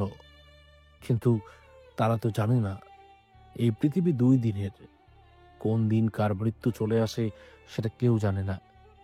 যাক, সবকিছু নিয়ে নিয়ে আমাকে মুক্ত করলো, তবু কিন্তু আমার বাবাকে ভেবে মেরে ফেললো। ওকে ওর শাস্তি পেতেই হবে। এরপর রাজীব রাস্তা দিয়ে হাঁটতে শুরু করে। যেখানে মানুষ দেখছিল তার দিকে তেড়ে আসছিল। রাজীব বুঝতে পারছিল তাকে এভাবে এখন হাঁটলে চলবে না। এখন তাকে যে কোনো একটা কিছু করতে হবে। পকেটে একটা টাকাও নেই যে কিছু খাবে। এরপরে তার মাথায় আসলো সে তার আগে আঙ্কেলের কাছ থেকে চুল কাটা শিখেছিল মজা করে, কিন্তু আজ এই চুল কাটাই তাকে একমাত্র বাঁচাতে পারে। তাই সে কিছুটা ছদ্মবেশ ধরে মোচ দাড়ি কিনে নিল। এরপর সেটা পরে একটা ছোট্ট দোকান করলো, সেখানে চুল কাটা শুরু করলো। তখন কেউ তাকে চিনতে পারছিল না। তার কাছে এসে বিভিন্ন রকম মানুষ বিভিন্ন রকম খারাপ ব্যবহার করত। যে মানুষগুলো তার সাথে দেখা করার জন্য দিনের পর দিন অপেক্ষা করত, আজ সেই মানুষগুলো তাকে এক একটা বাজে কথা শোনাচ্ছে। চুল কাটা একটু খারাপ হয়ে থাকলেই তাকে বাজে কথা বলছে। অনেকে তো আবার গায়ে হাত তুলছে, কিন্তু রাজীব কিছু বলতে পারছে না, কারণ সে এখন রাস্তার ফকিরের মতো ঘুরে বেড়াচ্ছে। একজন প্রধানমন্ত্রীর ছেলে হয়ে সে ছদ্মবেশে নাপিতের কাজ করতে হচ্ছে। কথাগুলো এক নিঃশ্বাসে বলে শেষ করে রাজীব। তখন লিমন পাশ থেকে চোখের পানি ছেড়ে দিয়ে বলে, সত্যি ভাই, আপনার অতীত শুনে আমার কান্না চলে আসলো। আপনি এত কষ্ট সহ্য করেছেন। আরে কিসের কষ্ট, এটা তো হয়তো আমার কোনো ভুলের শাস্তি। এখনো কি মারিয়া আপু আপনার জন্য অপেক্ষা করছে ওখানে? জানি না ও কেমন আছে, কিরকম আছে। মাঝে মাঝে ওর কথা মনে হয়, কিন্তু কি করবো বলো, ওর সাথে তো দেখা করা আমার পক্ষে সম্ভব নয়। হয়তো কারোর সাথে বিয়ে হয়ে গেছে। আমার যতদূর মনে হয় আপনার সাথে ওনার যেরকম সম্পর্ক ছিল, আপনার মুখ থেকে যেরকম শুনলাম উনি আপনার জন্য অপেক্ষা করবে। সেটা না হয় বুঝলাম, কিন্তু তোমার সম্পর্কে তো আমাকে কিছুই বললো না। তোমাকে একদিন রাস্তায় খুঁজে পেয়েছিলাম, এরপর তো আর তোমার কাহিনী কিছুই বললে না। আর যখন আমারটা বলেছি, তোমারটাও বলো। ঠিক আছে, আপনি যখন বলছেন আমি বলবো আমার কাহিনী। আর কি বলবো, আমি হলাম রাস্তার ছেলে। রাস্তার পাশে ফুটপাত হলো আমার থাকার জায়গা। কে আমার বাবা, কে আমার মা, আমি নিজেই জানি না। এই ফুটপাতই আমার বাড়ি হয়েছে। কেউ বলে টোকাই, কেউ বলে ফকির, কেউ বলে ছোট লোক, কেউ বলে রাস্তার কুকুর। আমার নাম কি আমি নিজেই জানি না, তবে আমার এক টুকাই বন্ধুরা আমাকে আসিফ বলে ডাকে। আর 4 দিন ধরে না খেয়ে আছি। ক্ষুধার জ্বালা আর সহ্য করতে না পেরে একটা দোকান থেকে একটা রুটি চুরি করতে বাধ্য হলাম, কিন্তু ভাগ্যের নির্মম পরিহাস সেটাও কেড়ে নিল। উল্টা উড়াধুরা মাইর দিল। এই শহরটা এমন একটা শহর যেখানে কারো কাছ থেকে এক গ্লাস পানি চাইলেও কেউ দেয় না। কারো মনে কোনো দয়া মায়া নেই। 4 দিন ধরে না খেয়ে আছি। কতজনের পায়ে পড়েছি শুধুমাত্র একটু খাবারের জন্য। কারো মন ঘামল না, পা হেঁচকা দিয়ে দূরে ফেলে দিল। আরও বলে, শালা টুকাই, আমাদের কাপড় নষ্ট করে দিলি। ওয়াক। তাই বাধ্য হয়ে রুটি চুরি করেছিলাম, কিন্তু তাও হলো না। এটাই বুঝি রাস্তার ছেলের কপাল। একদিন খাবার জুটলে 10 দিন না খেয়ে থাকতে হয়। একদিকে ক্ষুধার জ্বালা, অন্যদিকে মাইরের জ্বালায় ফুটপাত কাতরাচ্ছি। সবাই তাকিয়ে তাকিয়ে হাসছে দূরে দাঁড়িয়ে। অনেক কষ্টে উঠে দাঁড়ালাম, তারপর একটা ট্যাবে গিয়ে পানি পান করলাম। পানি খেয়ে কুড়িয়ে কুড়িয়ে হেঁটে মাঠে চলে আসলাম। মাঠে শুয়ে পড়তেই আমি অজ্ঞান হয়ে গেলাম। হঠাৎ মুখে পানির ছিটায় জ্ঞান ফিরল। চোখ খুলে দেখলাম চারিদিকে ঘুটঘুটে অন্ধকার। আমি এখানে কেন? তুই এখানে বেহুঁশ হয়ে পড়ে আছিলি। একটু খাবার পাওয়া যাইব? 4 দিন ধরে কিচ্ছু খাই নাই। দিমো, চল আমাদের থাকার জায়গায়। চল। হাঁটতে যাব এমন সময় মাথা ঘুরিয়ে পড়ে যেতে যাব, তখনই রাফিক ধরে বলল, আমার কাঁধে হাত দিয়ে হাঁট। তারপর আমাদের থাকার জায়গা মানে ফুটপাতে চলে আসলাম। বেহুঁশ হয়ে বিলের ধারে পড়েছিল। ওরে রুটিটা রে। রুটি আমার হাতে দিতে আমি হিংস্র পশুর মতন রুটিটার উপর হামলা করলাম। যে খেতে পায় না সে বুঝে ক্ষুধার জ্বালা কত কষ্টের। একসাথে পুরো রুটিটা মুখের ভিতর ঢুকিয়ে দিয়ে গিলতে লাগলাম। একসাথে খাওয়ায় আমার গলায় আটকে গেল, আমার হেঁচকি উঠে যায়। আস্তে আস্তে খা, নে পানি খা। আমি ঢোক করে পানি গিলে নিলাম। এখন মনে হচ্ছে এই পৃথিবীতে আমি একমাত্র সুখী। টুকাই বন্ধুগুলো আমার একমাত্র আপন। আচ্ছা, তোর এই অবস্থা কেমন হলো? সকালে রুটি চুরি করতে গিয়ে ধরা খাইছি। আচ্ছা, ঘুমাই পড়। তারপর সবাই ঘুমায় পড়লো। আমি এক পাশে গিয়ে শুয়ে পড়লাম। কিছুক্ষণ পর একটা কুকুর এসে কিছুটা দূরত্ব বজায় রেখে শুয়ে পড়লো। কিরে, আমরা টোকাই বলে তুইও আমাদের ঘৃণা করিস, তাই আমাদের থেকে দূরে থাকিস? আমাদের গায়ে খুব গন্ধ, তাই না রে? সবাই তো আমাদের রাস্তার কুকুর বলে, তাহলে আমরা তো বন্ধু। আমরা তোর চেয়েও নিকৃষ্ট, তাই না রে? তাই তো সবাই ছিছি করে। কুকুরটা এক ধ্যানে আমার দিকে তাকিয়ে থাকলো। ওর আর আমাদের মধ্যে কোনো পার্থক্য নেই। তুই বাস্তবিক কুকুর হলেও আমরা মানুষ কুকুর। আচ্ছা, তোরে অনেক কথা বলে ফেললাম, এখন ঘুমা। তারপর আকাশে তারা গুনতে গুনতে ঘুমিয়ে পড়লাম। পরের দিন ঘুম ভাঙলো গাড়ির শব্দে। ঘুম থেকে উঠে দেখলাম ওরা উঠে চলে গেছে কাজ খুঁজতে। আমি উঠে রাস্তার ধারে ধারে ঘুরতে লাগলাম। যদি একটা কাজ পাই তাহলে একবেলা খাবার জুটবে। একটা দোকানের সামনে টুলে বসার সাথে সাথে অপর দিকের লোকগুলো বলে উঠল, ওয়াক, কি গন্ধ! যত সব রাস্তার কুকুর। ওই মিয়া, ওঠ ওখান থেকে। তোর জন্য কাস্টমার চলে যাচ্ছে। আমি আর কোনো কথা না বাড়িয়ে উঠে পড়লাম। আমি তো ভুলেই গেছিলাম আমার ওখানে বসার অধিকার নেই। আমাদের স্থান তো ময়লা আবর্জনা, এত পরিষ্কার তুলে আমাদের তো সামান্য কুকুরদেরই মানায় না। রাস্তার ধারে বসে আছি, এমন সময় ডাক পড়ল। এই এদিকে আয়, জি বলেন। এই বস্তাগুলো গাড়িতে উঠিয়ে দে। আমিও খুশি মনে রাজি হয়ে গেলাম। তারপর বস্তাগুলো গাড়িতে উঠিয়ে দিতে লাগলাম। একে একে 100টা বস্তা উঠিয়ে দিলাম। সাহেব, বস্তা উঠানো শেষ। নে ধর।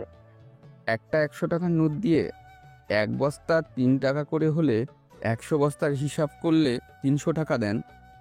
ওই টোকাইয়ের বাচ্চা, 300 টাকা তোর বাপের জন্ম দেখেছিস? আমি কখনো নিজের বাবা মাকেও দেখি নাই। টোকাই হয়ে বড় বড় কথা শিখে গেছিস? সাহেব, আমার পারিশ্রমিক দিয়ে দিন। এনে 100 টাকার সাথে আরো 10 টাকা দিলাম।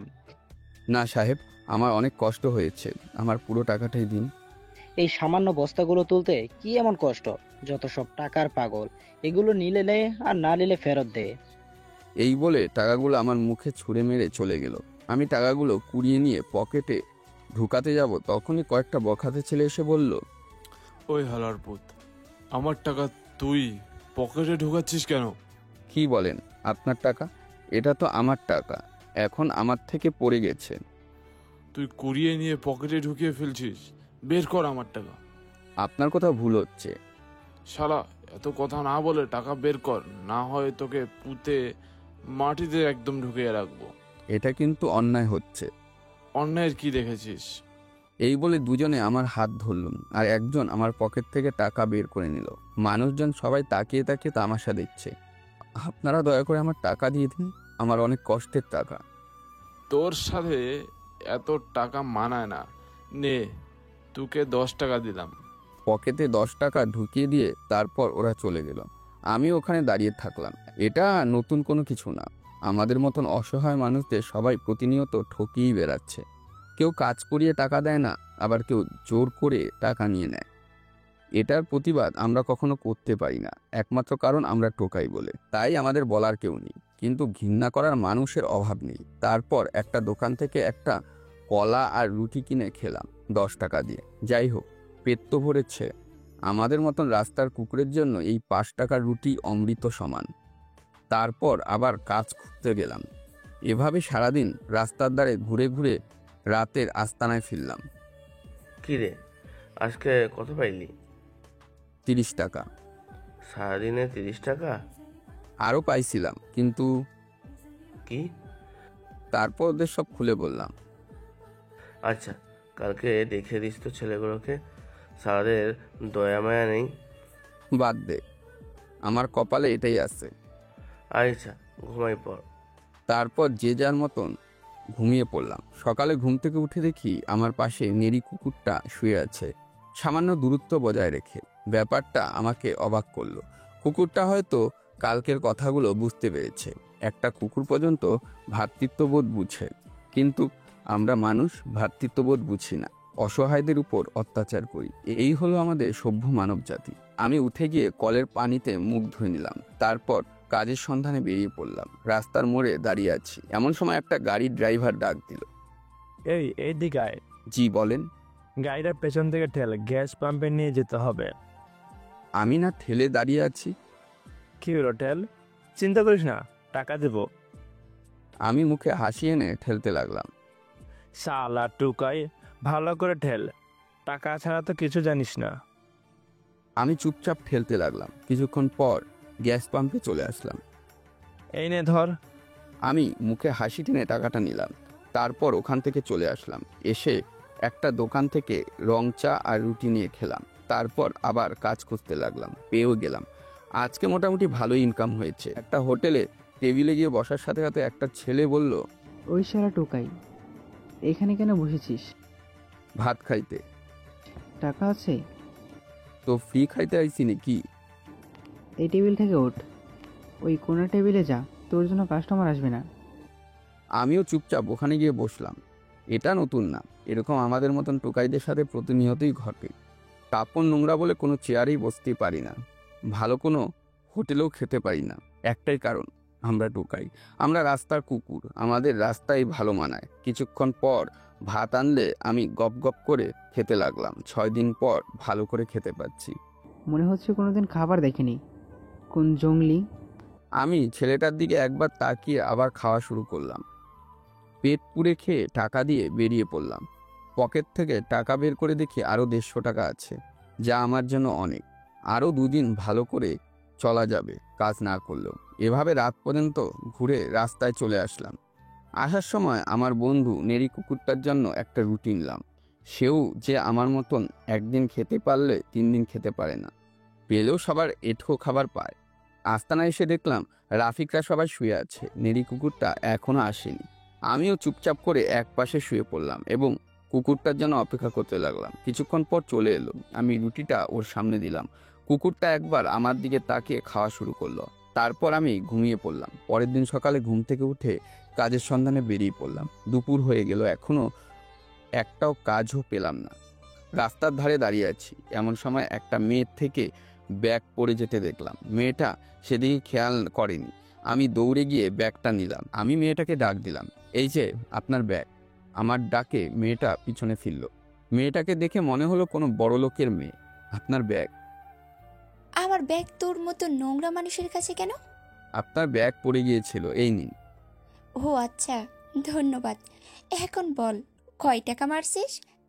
ব্যাগটা রুমাল দিয়ে ধরল। আমি টুকাই হতে পারি, কিন্তু চোর না। আমার যদি এত লোভী থাকতো তাহলে আপনার ব্যাগটা চুপি চুপি নিয়ে চলেই যেতাম। ওই ফকিন্নির বাচ্চা, জ্ঞান দিতে আসবি না। ঠাস করে একটা থাপ্পড় মেরে দিল। আমি গালে হাত দিয়ে দাঁড়িয়ে আছি। করলাম উপকার, বিনিময়ে ফেলাম থাপ্পড়। ইস, আমার হাতটা নোংরা হয়ে গেল। আমি এখান থেকে চলে আসতে যাব তখনই। এই দাঁড়া। জি বলেন। এই নে।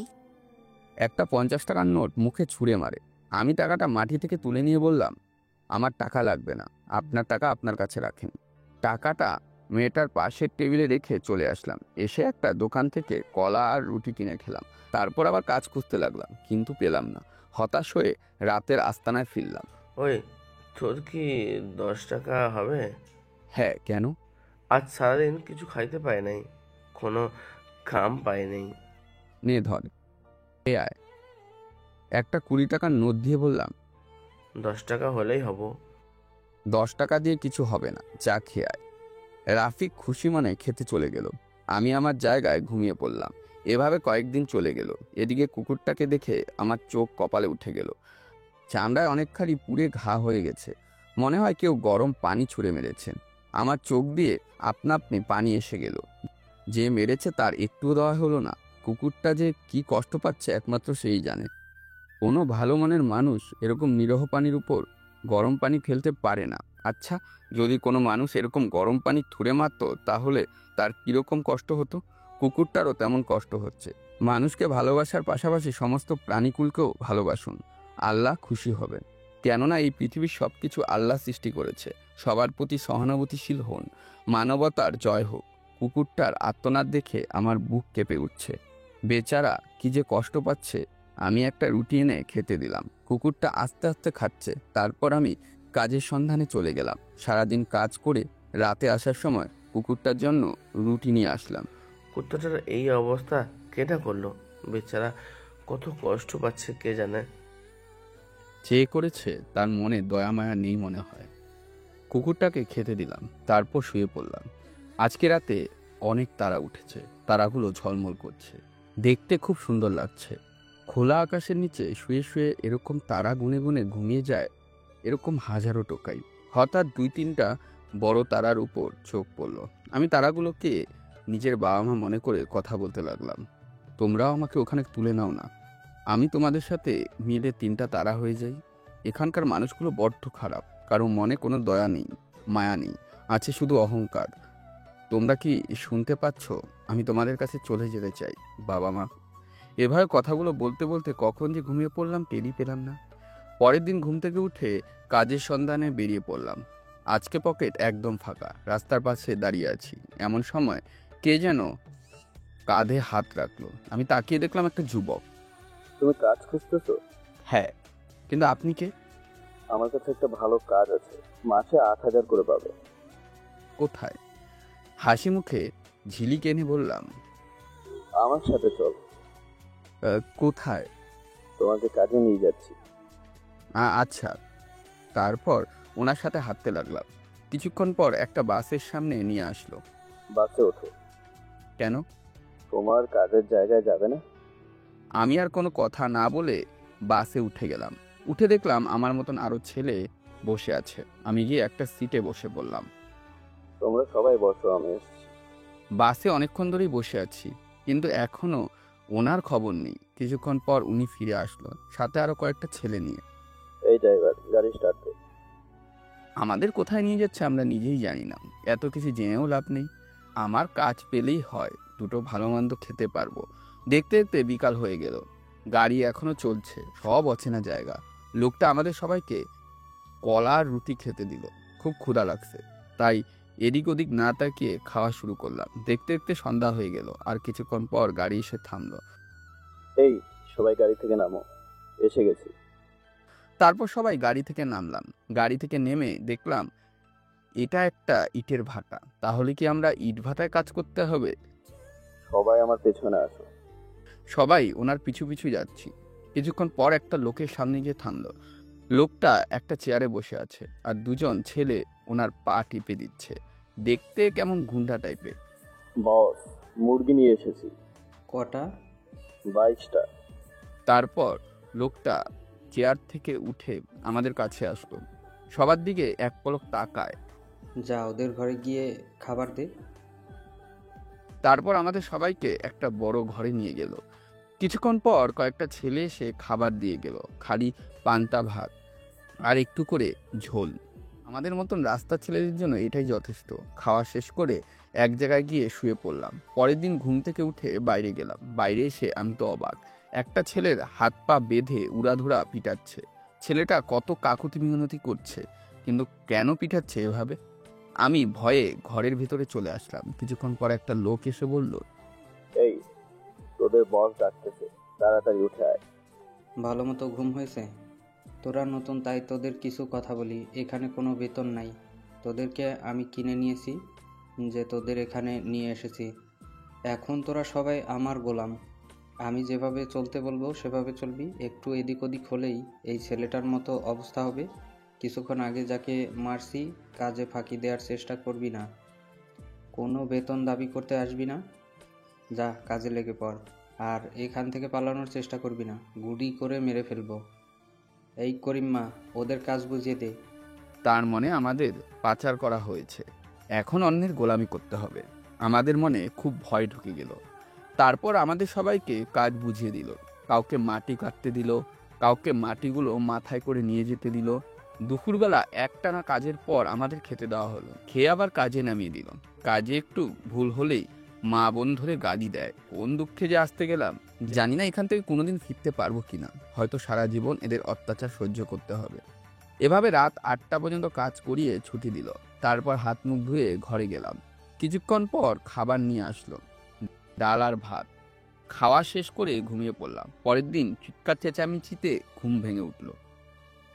এই ডুকায়ের বাচ্চারা, তোদের কি এখানে পড়ে পড়ে ঘুমানোর জন্য নিয়ে আসা হয়েছে? তাড়াতাড়ি উঠে বসকে হাজিরা দিয়ে আয়। আমরা সবাই উঠে বসের সামনে গেলাম। গাধার মতো পড়ে পড়ে ঘুমালে কাজ কে করবে? আর হবে না। কালকে থেকে যদি উঠতে দেরি হয় তাহলে 3টা করে লাঠির বাড়ি, মনে থাকবে তো? সবাই কাজ কর গিয়ে। ফিরে সবাই চলে আসতে যাব। এই ছেলে দাঁড়া। ওনার ডাকে সবাই পিছনে ফিরল। এদিকে আয়। আমাকে ইশারা দিয়ে ডাকলো। আমি ভয়ে ভয়ে ওনার দিকে এগিয়ে গেলাম। তুই ছাড়া সবাই কাজে যা। তারপর ওরা সবাই চলে গেল। তুই আমার গা টিপে দে। আমি ভয়ে ভয়ে ওনার গা টিপতে লাগলাম। গায়ে জোর নাই, আরো জোরে দে। দিচ্ছি। তারপর জোরে জোরে টিপতে লাগলাম। ওই শালার পুত, এত জোরে টিপতে বলছি। আবার উঠে টিপতে লাগলাম। এভাবে দিন দিন আমাদের উপর অত্যাচার বাড়তে লাগলো। একটু ভুল হলেই লাঠির বাড়ি। ওদের অত্যাচারে আমরা অতিষ্ঠ। না পাচ্ছি সইতে, না পাচ্ছি কোনো প্রতিবাদ করতে। পালানোরও কোনো সুযোগ নেই। আমাদের মতন অসহায়দের সবাই এভাবেই অত্যাচার করবে। কখনো কেউ সহানুভূতিশীল হবে না। এটাই যে আমাদের সাথে হয়ে আসছে।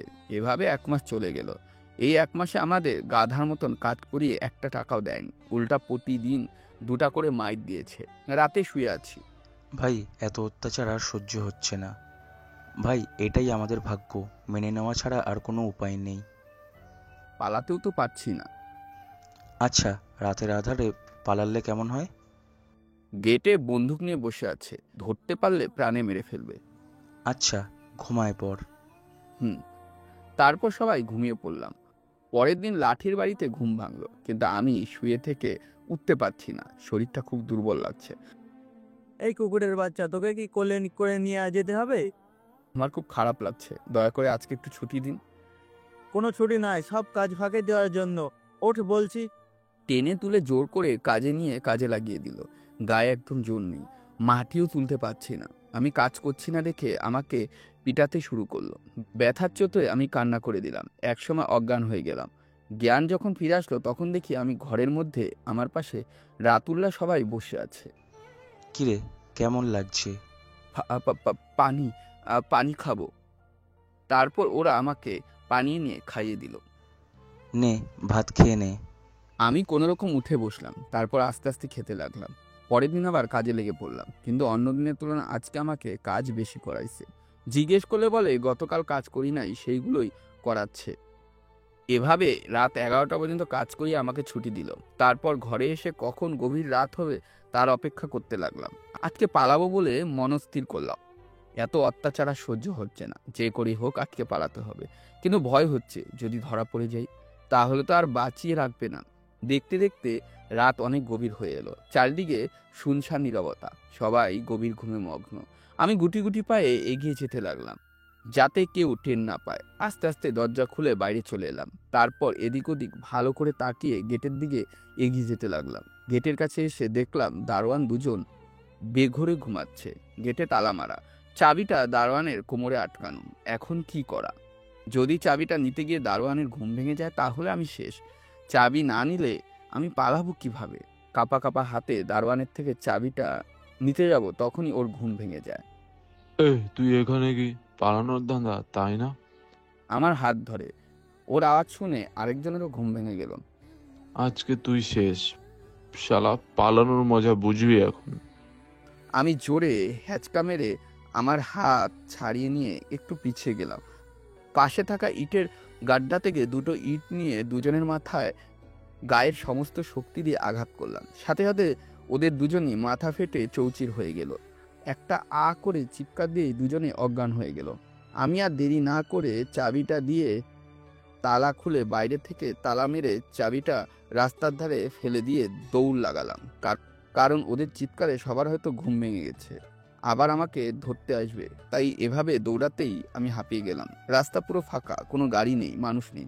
আমি আর দেরি না করে চাবিটা দিয়ে তালা খুলে বাইরে থেকে তালা মেরে চাবিটা রাস্তার ধারে ফেলে দিয়ে দৌড়তে লাগলাম।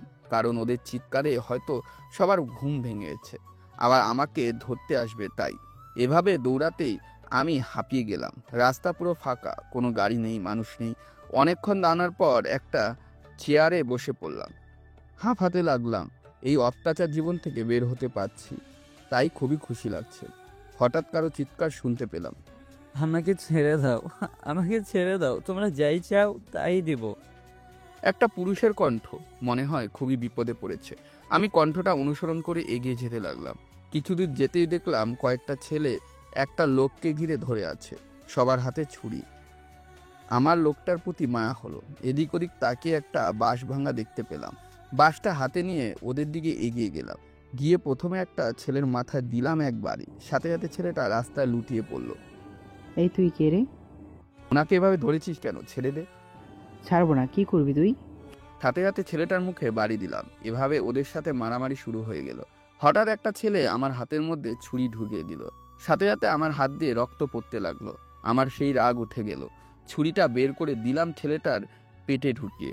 সাথে সাথে ছেলেটা লুটিয়ে পড়ল। বাকি ছেলেগুলো ভয়ে দৌড়ে পালালো। আপনি ঠিক আছেন তো? তোমাকে কি বলে যে ধন্যবাদ দেব আমি ভাষা খুঁজে পাচ্ছি না। আজ তুমি আমার প্রাণ বাঁচালে। এটা আমার কর্তব্য। বাবা, তোমার হাত দিয়ে তো রক্ত পড়ছে। গরিবের রক্ত পড়লেও সমস্যা নেই। চলো ডাক্তারের কাছে নিয়ে যাই। না না, ঠিক আছে। আরে চলো তো। জোর করে গাড়িতে তুললো, ডাক্তারের কাছে নিয়ে গিয়ে ভালো করে ব্যান্ডেজ করিয়ে দিল। আচ্ছা আমি আসি।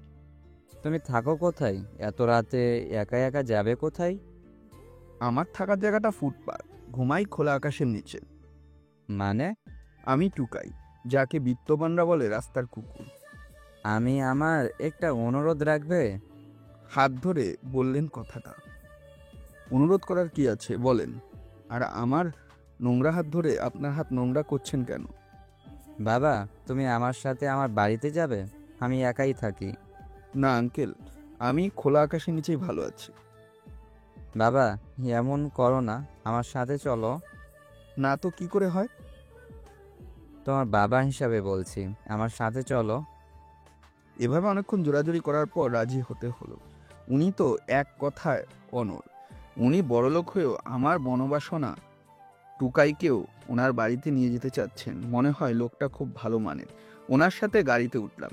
উনি গাড়ি চালাচ্ছেন, আমি বসে বসে ওনার চালানো দেখছি। কিছুক্ষণ পর গাড়ি এসে থামলো একটা বড় বাড়ির সামনে। নামো।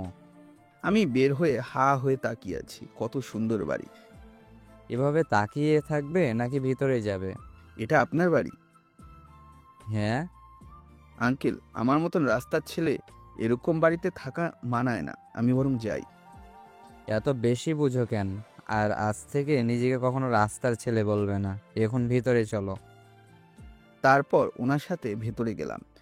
আমি চারিদিকে ঘুরে দেখতেছি কত সুন্দর একটা বাড়ি। আমার মতো টুকাই এত সুন্দর বাড়িতে থাকতে পারবে ভাবতেই পারিনি। আমার সাথে আসো। ওনার পিছন পিছন সিঁড়ি দিয়ে উঠতে লাগলাম। একটা রুমে দরজা খুলে দিল। এখানে তুমি থাকবে, এর পাশেরটাই আমার রুম। কোনো কিছু লাগলে আমাকে ডাক দিবে। আমি মাথা নাড়লাম। তারপর আঙ্কেল আমাকে রুমের ভিতর ঢোকালো। রুমে বাতি জ্বললো। আমি হা করে রুমটা দেখছি। কত সুন্দর রুম। আর পুরো রুমে একটা সুন্দর স্মার্ট ছেলের ছবি লাগানো। আঙ্কেল, পেশাবখানাটা কোথায়? এটাকে পেশাবখানা বলে না, টয়লেট বলে। ওই একই হলো, আমার খুব পছন্দ। ওই তো। রুমের ভিতর আর একটা রুম। আমি মুখে হাত দিয়ে হাসছি। ওইটাই তোমার পেশাবখানা। সুন্দর। আর এত বড় পেশাবখানা থাকে নাকি? হ্যাঁ, এখন যাও। পেশাব কর্ম কোথায়? ওই যে কমোটে। এত কথা না বলে যাও তো, আমি এখন দাঁড়িয়ে আছি। তারপর ভয়ে ভয়ে ভিতরে গেলাম। আঙ্কেল বাইরে থেকে দরজা বন্ধ করে দিল। আমার খুব ভয় করছে। ভয় নেই, আমি আছি তো। তারপর কোনো রকম পেশাব সেরে বের হয়ে গেলাম। হাত মুখ ধুয়েছো? এখানে ট্যাব আছে নাকি হাত ধুবো? সবই আছে। তারপর আঙ্কেল ভিতরে ঢুকে কি একটা ট্যাপ ছেড়ে দিল। সাথে সাথে পানি পড়তে লাগলো। এত পরিষ্কার পানিগুলো কোন খালে? এগুলো খালের পানি না, এগুলো ফিল্টারের পানি। আস্তে আস্তে সব বুঝতে পারবে। এখন হাত মুখ ধুয়ে নাও, খাবার খাবে। তারপর হাত মুখ ধুয়ে ওনার সাথে নিচে আসলাম। একটা বড় টেবিলের কাছে এসে এখানে বসো। আমি মেঝেতে বসে পড়লাম। তুমি এখানে বসেছো কেন? চেয়ারে বসলে। চেয়ারে বসার অভ্যাস নেই, আমি এখানেই ঠিক আছি। তাহলে আমিও তোমার সাথে মেঝেতে বসবো। তারপর উনি রহিমকে বলল টেবিলের খাবারগুলো মেঝেতে এনে দিতে। তাই দিল। একে সাহেব, অন্যের মেঝেতে বসেছেন কিল্লাই? আমরা ছোট্টবেলায় এভাবে মেঝেতে বসে খেতাম, আজ খেতে ইচ্ছে করছে। তারপর মেঝেতে খাবার এনে দিল।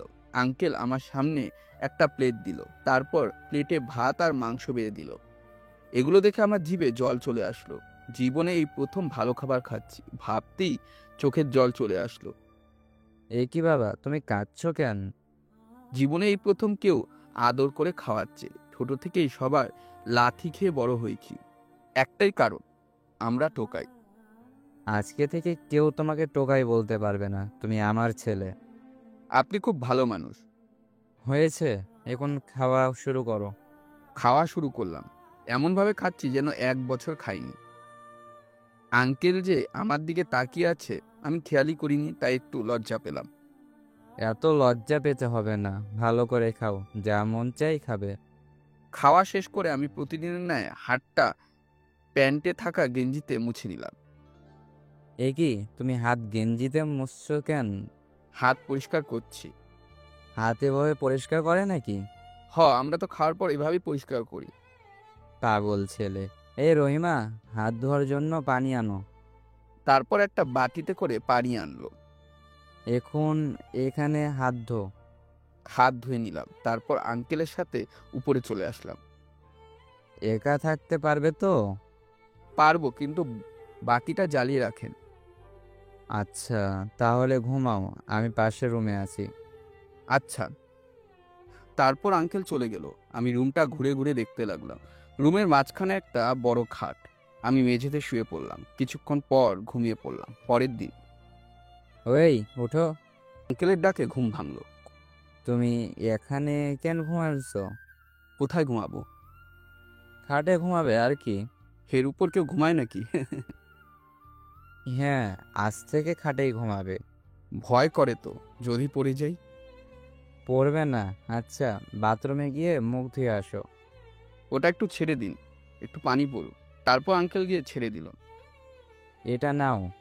একটা ব্রাশ হাতে দিয়ে বলল আঙ্কেল, এটা দিয়ে কি করব? ব্রাশ করবে এভাবে। হাত দিয়ে দেখিয়ে দিলাম। দাঁত পরিষ্কার হবে। আচ্ছা। তারপর আমি আঙ্কেলের কথা মতন তাই করতে লাগলাম। এগুলো খাওয়া যাবে? না, এগুলো ফেলে দিয়ে কুলি করে নাও। তারপর কুলি করে নিলাম। হাত মুখ ধুয়ে আঙ্কেলের সাথে নিচে আসলাম। চেয়ারে বসে পড়ো। একটা চেয়ার টেনে বসিয়ে দিল। কিছুক্ষণ পর খাবার আনলো। কত মজার মজার খাবার। খাওয়া শেষ করে তুমি বসে টিভি দেখো, আমি একটা কাজ করে আসি বাইরে থেকে। আচ্ছা ঠিক আছে আঙ্কেল, আপনি টিভিটা ছেড়ে দিন। আমি তো আবার টিভি ছাড়তে পারি না। তারপর আঙ্কেল আমাকে টিভিটা ছেড়ে দিল। আমি টিভি দেখছি বসে। একটু পর টিভিতে দেখালো একটা নিউজ আসছে। একজন সন্ত্রাসী অনেকগুলো খুন করেছে। তাকে ধরার জন্য পুলিশ খুঁজে বেড়াচ্ছে, কিন্তু লোকটাকে ধরতে পারছে না। যখন লোকটার ছবি দেখালো আমি তো প্রায় অবাক হয়ে গেলাম, কারণ লোকটা ছিল আমাকে যিনি এখানে নিয়ে এসেছেন, মানে আঙ্কেল। আমি তো ভয়ে প্রায় সেখান থেকে দৌড় দিয়েছিলাম। বাইরে আসার পর মনে মনে ভাবলাম আমি মুক্তি পেয়ে গেছি সেখান থেকে। এত জোরে দৌড় দিয়েছি যে দৌড়তে দৌড়তে এসে একটা গাছের সাথে ধাক্কা খেলাম। তখনই তো আপনি সেখানে এবং আপনার সাথে কথা। কি ব্যাপার, তুমি এখানে দৌড়চ্ছ কেন? না মানে, আমাকে একটা লোক ধাওয়া করেছে, তার হাত থেকে বাঁচার জন্য আমি দৌড়াচ্ছি। কে তোমাকে দৌড়াচ্ছে? বলা যাবে না, আপনি আমাকে প্লিজ বাঁচান এখান থেকে। এরপর রাজীব সেখান থেকে নিয়ে আসে ছেলেটাকে। আসার পর জিজ্ঞেস করে, কি ব্যাপার, তোমার নাম কি? তেমন কোনো নাম নেই, আমি রাস্তায় রাস্তায় ঘুরে বেড়াই। রাজীব তখন অবাক হয়ে ছেলেটাকে আবার বলে, তোমার নাম তুমি জানো না? তোমার কি কোনো নাম নেই? তোমার বাবা মা কি করে? আমি রাস্তা রাস্তায় ঘুরি। আমি একজন টুকাই, আমার মা বাবাও নেই। আমি নিজেও জানি না আমার মা বাবা কে। আচ্ছা ঠিক আছে, তুমি আজ থেকে আমার এখানে কাজ করো। তোমাকে টাকা দেওয়া হবে। আমার সাথে চুল কাটতে পারবে? আমি সব কাজ করতে পারি, আপনি শুধু আমাকে আপনার সাথে রাখেন। আচ্ছা ঠিক আছে, চলো। এরপর রাজীব ছেলেটাকে নিয়ে তার সেলুনে আসে। সেলুনে এসে ছেলেটাকে চুল কাটার সবকিছু শিখিয়ে দেয়। তখন ছেলেটাকে বলে, আজ থেকে আমি তোমাকে একটা নাম দিলাম। আজ থেকে তোমার নাম লিমন, ঠিক আছে? ঠিক আছে ভাই, আপনি যখন নাম দিয়েছেন তাহলে আজ থেকে আমার নাম লিমন। লিমন থামতে রাজীব লিমনকে জড়িয়ে ধরে বলে, ভাই, তোমার জীবন তো আমার মতোই। আমরা দুজনই একই পথের পথিক। আমার জীবনের না হয় কোনো দিক নেই, কিন্তু ভাই আপনার তো প্রতিশোধ নিতে হবে। যে করেই হোক ওর হাত থেকে আপনার বাড়ি ঘর সবকিছু বাঁচাতে হবে। কিন্তু সেটা কি করে সম্ভব লিমন? আমরা এই মুহূর্তে তার সাথে দেখা করার মতো অবস্থানে নেই। ভাই, কথায় আছে কাঁটা দিয়ে কাঁটা তুলতে হয়। ও যেমন আপনার সাথে বেইমানি করেছে, ঠিক সেরকমভাবেই ওর সাথে বেইমানি করতে হবে, তবেই আপনি সবকিছু ফিরে পাবেন। কিন্তু সেটা কিভাবে সম্ভব? আমাদের ছদ্মবেশ ধরে ওদের কাছে যেতে হবে, এরপর একে একে সবকিছু ওদের কাছ থেকে কেড়ে নিতে হবে। কিন্তু তোমার মাথায় কি চলছে আমি কিছুই বুঝতে পারছি না। তুমি আমাকে সবকিছু খুলে বলো। এরপর লিমন রাজীবকে কিছু একটা বলে। রাজীব তখন লিমনকে জড়িয়ে ধরে বলে, তুমি যে এরকম করলে আমাদেরকে কেউ আটকাতে পারবে না। আমরা ওদেরকে শেষ করে দেব। তাহলে আর দেরি কেন ভাই, কালকে সকাল থেকে শুরু করি। ঠিক আছে, কালকে সকালেই আমরা ওদের বাড়ির কাছে যাব।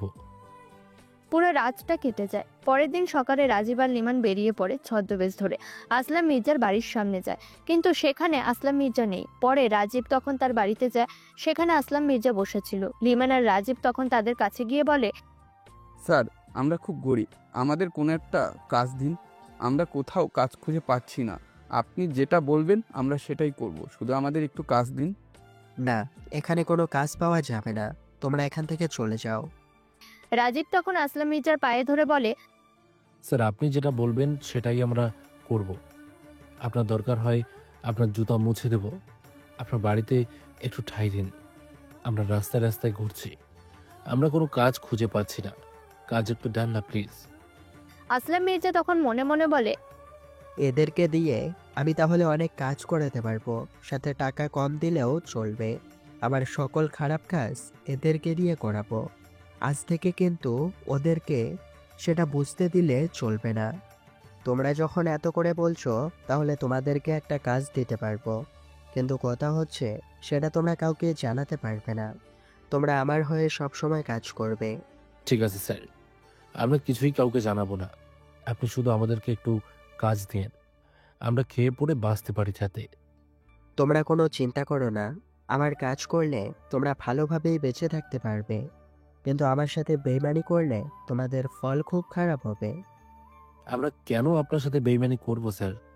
আমরা তো গরিব মানুষ, আমাদেরকে একটু টাকা দিলেই চলবে। আপনি যেটা বলবেন সেটাই করব, আপনার সাথে বেইমানি করার প্রশ্নই আসে না। ঠিক আছে, এখন তোমরা এখানে দাঁড়াও, একটু পর মিজান আসবে। মিজানে এসে তোমাদেরকে একটা রুম দেখিয়ে দিবে, তোমরা দুইজনই ওখানেই থাকবে। এরপর আসলাম মির্জা ভিতরে চলে যায় আর রাজীব সেখানে দাঁড়িয়ে লিমনকে বলে, লিমন, এই যে বাড়িটা দেখতে পাচ্ছ, এটা আমার বাবার বাড়ি। অনেক কষ্ট করে আমার বাবা এই বাড়িটা বানিয়েছিল। এই বাড়িতে আমার বাবা আমার ছোটবেলার স্মৃতি জড়িয়ে আছে, কিন্তু এই লোকটার জন্য আমার সবকিছু হারাতে হয়েছে। আমার ইচ্ছে করছে এই লোকটাকে এখনই খুন করে দেই। শান্ত হন ভাই, আমরা একে একে সব কিছু আবার নিয়ে আসব। আপনাকে আপনার ছোটবেলার এখানেই ফিরিয়ে দেব, আপনি কোনো চিন্তা করবেন না। আমি যখন কথা দিয়েছি তখন যে করে হোক আমার জীবন দিয়ে হলেও আপনাকে আপনার উপযুক্ত সম্মান ফিরিয়ে দেব। সত্যি, তোমাদের মতো মানুষ যদি পৃথিবীতে সবখানে থাকতো তাহলে পৃথিবীতে এত খারাপ হতো না। তুমি সত্যি অনেক ভালো লিমন। ভাই, এভাবে বলে লজ্জা দিবেন না। আপনি যদি সেদিন আমাকে না বাঁচাতেন তাহলে হয়তো আমি এই পৃথিবীতে থাকতামই না। এখনও টুকায়ের মতন রাস্তায় রাস্তায় ঘুরে বেড়াতাম আর মানুষের অত্যাচারের শিকার হতাম। আপনার কাছে আসার পরে আপনি আমাকে নিজের ভাইয়ের মতন দেখেছেন। একটু পর সেখানে মিজান আসলো। মিজান আসলাম মির্জা কর্মচারী। মিজান এসে বলে, তোমরা কি সেই দুজন যে কিনা স্যারের কাজ চেয়েছিলে? জি স্যার, আমরাই সেই দুজন। ঠিক আছে, তোমরা আমার সাথে আসো। এরপর আসলাম মির্জার কর্মচারী মিজান তাদেরকে একটা রুমে নিয়ে যায়। বাড়ির বাগানে যে রুমটাতে রাসেল খানের বাগানের মালি থাকতো সেই রুমটাতে তাদের দুজনকে দেওয়া হয়। আজ থেকে এই রুমটাতে তোমরা দুজন থাকবে, ভুলেও বাইরের দিকে যাওয়ার চেষ্টা করবে না। স্যার যখন বলবে তখন কাজ করবে, এমনিতে ঘোরাঘুরি করবে না। ঠিক আছে স্যার, আপনি কোনো চিন্তা করবেন না, আমরা সবকিছু ঠিক মতো করব। আচ্ছা ঠিক আছে, তোমরা এখন এখানে একটু বিশ্রাম নাও, একটু পর আসবেন স্যার, এসে তোমাদের কাজ বুঝিয়ে দেবেন। তারপর মিজান সেখান থেকে চলে যায় আর রাজীব আর লিমান সেখানে বসে থাকে। রাজীব বারবার বাড়িটা চারিদিকে দেখছিল। এখানে তার ছোটবেলা কেটেছে। ছোটবেলার প্রতিটা স্মৃতি তার চোখের সামনে এখন ভেসে উঠছে। তার বাবার স্মৃতি, বাবার সাথে বাগানে ঘোরাফেরা, সব কিছুই তার মনে ভাসছে। মনে মনে কান্না করছে আর বলছে, পৃথিবীটা কত অদ্ভুত, কত অদ্ভুত মানুষজন এই পৃথিবীতে।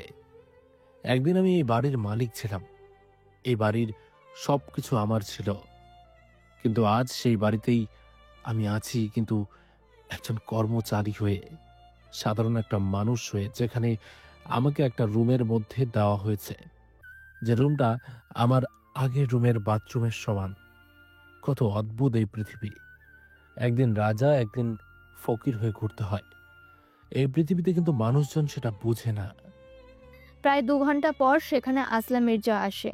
এসে একটা চেয়ার টেনে বসে তাদের সামনে বসে বলে, তোমরা বলেছিলে না আমি যেটা বলবো সেটাই তোমরা করবে? জি স্যার, আমি আর আমার বন্ধু আপনি যেটা বলবেন সেটাই করব। তাহলে শোনো, আমার অনেকগুলো ব্যবসা আছে। এর মধ্যে একটা ব্যবসা হচ্ছে অস্ত্র চোরাচালান করা। সেইগুলো তোমাদেরকে দেখাশোনা করতে হবে। ওখানে আমার অনেক লোক আছে, ওদের সাথে মিলে তোমাদেরকে কাজগুলা করতে হবে। কিন্তু এখানে অনেক রিস্ক আছে, অনেক সময় পুলিশের সামনে পড়তে হবে। তোমরা কি প্রস্তুত সেটার জন্য? আমরা যেই কাজ করি আমাদের জীবন তুচ্ছ করে করি, আমাদের টাকা পয়সা কেমন দিবেন বলুন? তোমরা চিন্তা করো না, আমার কাজ ঠিকমতো করলে তোমাদেরকে অনেক টাকা দেওয়া হবে। শুধু বিশ্বাসের সাথে কাজ করো, কখনো বেইমানি করবে না। কোনো চিন্তা করবেন না স্যার, আমরা আপনার হাতে কখনো বেইমানি করব না। আপনি শুধু আমাদেরকে একটু দেখে রাখেন। এখন যেহেতু আমি তোমাদেরকে চিনি না, সেহেতু তোমরা আমার কিছু লোকের আন্ডারে কাজ করবে। সেদিন থেকে তোমরা আমার বিশ্বাস অর্জন করতে পারবে, সেদিন থেকে তোমাদের কেউ বড় দায়িত্ব দেওয়া হবে। তখন তোমরা আরো বেশি টাকা পাবে। আপনি কোনো চিন্তা করবেন না স্যার, আমরা খুব শীঘ্রই আপনার কাছে বিশ্বাস অর্জন করে নিব। কথাটা বলছিল লিমন, আর রাজীব অন্যদিকে তাকিয়ে মনে মনে ভাবছিল, শুয়োরের বাচ্চা, তুই এখন চোরাচালান শুরু করেছিস। বিদেশ থেকে অস্ত্র নিয়ে দেশের মানুষের ক্ষতি করার চেষ্টা করছিস। আমাদেরকে একবার রাখ, এরপর দেখতে পাবি আমরা কত ভয়ঙ্কর। আমি আর আগের রাজীব নই, এখন আমি কতটা ভয়ঙ্কর হয়ে উঠেছি সেটা তুই একটু পরেই বুঝতে পারবি। শুধু আমাদেরকে বুঝিয়ে দিয়ে সবকিছু।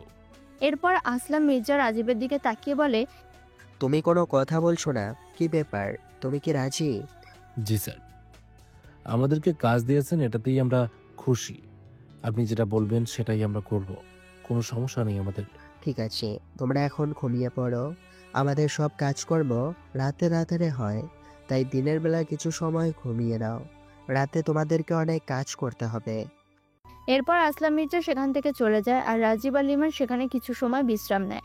বিকালের দিকে রাজীব একটু রুমের বাইরে আসে, বাগানে দাঁড়িয়ে মনে মনে ভাবতে থাকে, তুমি তো কথা দিয়েছিলে আমাকে ছাড়া কাউকে বিয়ে করবে না।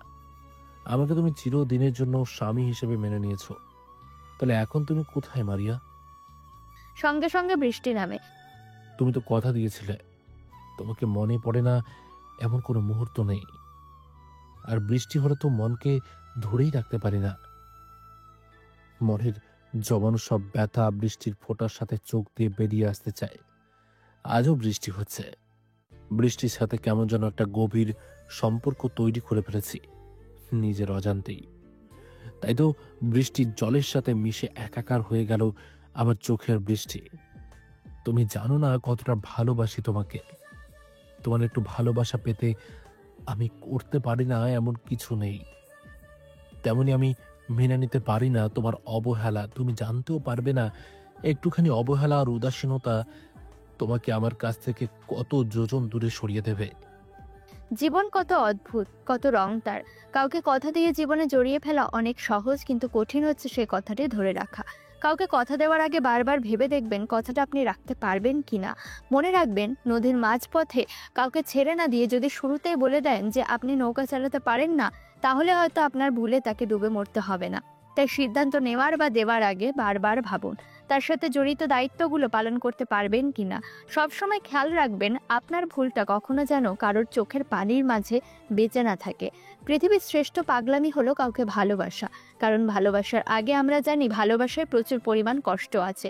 তারপরে আমরা সেই ভালোবাসার পিছে ছুটি আর জেনে শুনে কষ্টকে আপন করে নিই, আর সেইটা হলো বড় পাগলামি। ওদিকে রাজীবকে হারিয়ে মারিয়া একদম পাগল হয়ে গেছে। কোনো কিছু খায় না, কিরকম মুখ বাঁকা হয়ে গেছে, দেহের সাথে হাড়গুলো প্রায় মিশে গেছে।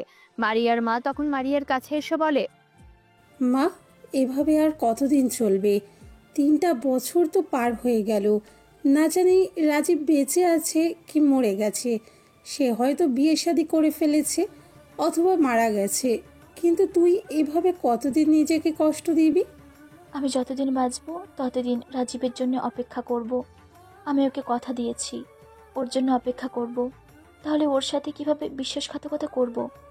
আমি তো আরও বাবার মতো নই যে কাউকে বেইমানি করে ঠকিয়ে দেব। আচ্ছা ঠিক আছে, অপেক্ষা করিস। এখন একটু খেয়ে নে। না মা, আমার খেতে ভালো লাগছে না, তুমি রেখে যাও, পরে খেয়ে নেব। ঠিক আছে, আমি রেখে যাচ্ছি, মনে করে খেয়ে নিস মা, আর এসব বাদ দে। মারিয়ার মা সেখান থেকে চলে যান। মারিয়া তখন ব্যালকনিতে গিয়ে দাঁড়ায়, নিচে একটা ছেলেকে দেখতে পাচ্ছে, তার কাছে খুব পরিচিত মনে হচ্ছে, কিন্তু কেন জানি মনে করতে পারছিল না সে। তখন মারিয়া শুধু ছেলেটার মুখের দিকে তাকিয়ে দেখছিল। ছেলেটা বৃষ্টিতে ভিজছে, ব্যালকনিতে দাঁড়িয়ে হাত বাড়িয়ে বৃষ্টি ধরার চেষ্টা করছে। মারিয়া সবাই চায় তার প্রিয় মানুষটির কাছে থাকতে, চায় কাছের মানুষটি তার প্রয়োজন বুঝুক, চায় তার যত্ন আর আদর, চায় সে খেয়াল রাখুক সব সময়, কিন্তু বেশিরভাগ মানুষেরই সেই সৌভাগ্য হয় না। হয়তো মারিয়ার সেটা হয়নি। ওদিকে বৃষ্টিতে ভিজে দাড়ি মোজ প্রায় ভিজে যাচ্ছিল রাজীবের। রাজীব তখন হাত দিয়ে দাড়িটা হালকা ছুটিয়ে ভিতরে যাওয়ার চেষ্টা করে, তখনই হঠাৎ করে ব্যালকনিতে চোখ যায়। মারিয়াও ছেলেটার দিকে তাকায়। যখন বুঝতে পারে এটা রাজীব, চোখ দিয়ে কান্নার বন্যা বইতে থাকে। অবাক হয়ে তাকিয়েছিল, রাজীবকে চেনাই যাচ্ছিল না। মারিয়ার মুখ একদম শুকিয়ে গেছে, তার সে পুরনো জৌলুস সে ফিরে পাওয়া সম্ভব হচ্ছিল না তাকে। রাজীব অবাক হয়ে তাকিয়ে থাকে। মারিয়া তখন নিজের রুম থেকে দৌড়ে বাইরে আসে। রাজীব তখন রুমে ঢুকে যায়। মারিয়া এসে দরজা নক করতে থাকে, শেষে লিভান গিয়ে দরজাটা খুলে দেয়। মারিয়া দৌড়ে ভিতরে আসে। রাজীব তখন পিছন দিয়ে তাকিয়েছিল। মারিয়া রাজীবকে জড়িয়ে ধরে বলে, রাজীব, তুমি এতদিন কোথায় ছিলে? আমি তোমাকে কত খুঁজেছি জানো?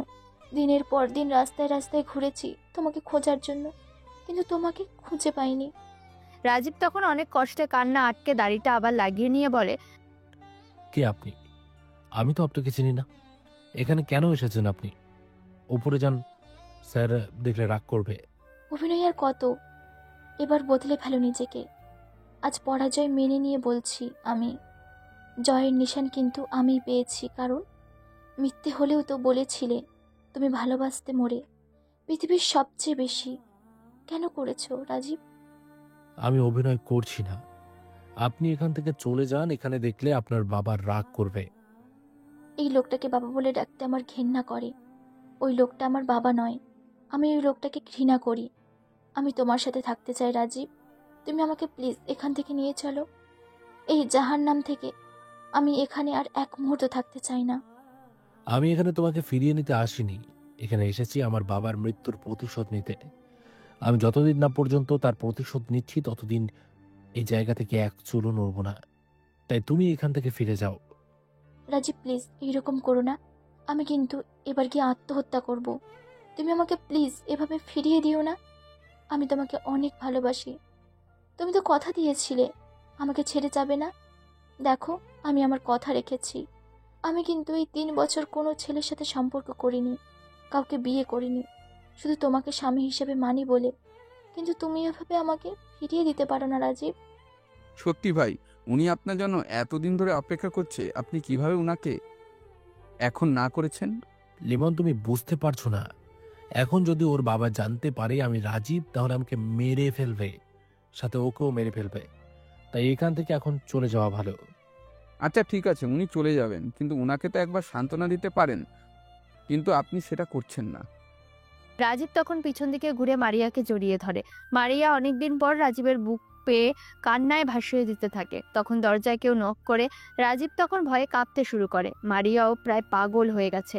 তখন রাজীব কিছুটা রেগে বলে, আমি বলেছিলাম না এখানে না আসতে? এখন দেখো কত বড় একটা বিপদ আসলো। এখন যদি কেউ দেখে ফেলে তোমাকে, তাহলে কি হবে? আপনি কোনো চিন্তা করবেন না আপু, আপনি আমার বাথরুমে লুকিয়ে পড়ুন, আমি গিয়ে দরজা খুলে দিচ্ছি। তখন মারিয়া গিয়ে তাদের বাথরুমে ঢুকে পড়ে। তখন দরজা খুলে দেখে আসলাম সাহেব দাঁড়িয়ে আছেন। আসলাম সাহেব এসে বলেন, তোমরা কি প্রস্তুত হয়ে গেছো? রাতে কিন্তু তোমাদের কাজ শুরু হবে।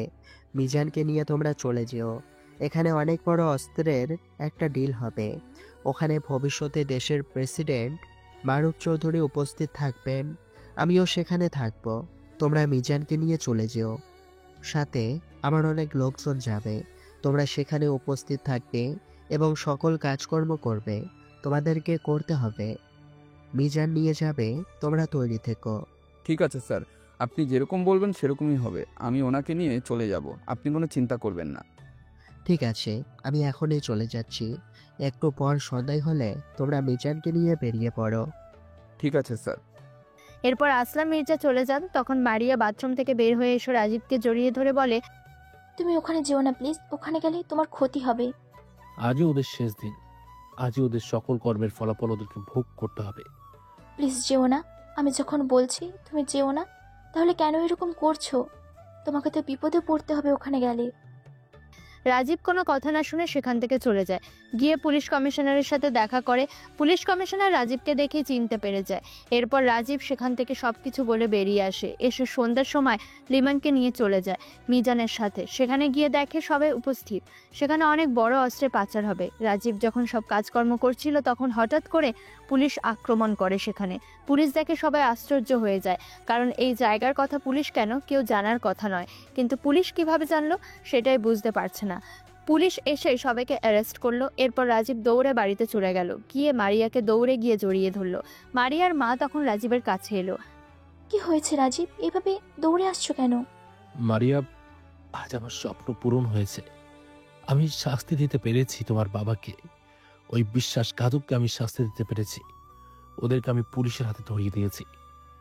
মারিয়া তখন অবাক হয়। মারিয়ার মা এসে মারিয়ার সামনে দাঁড়ায়।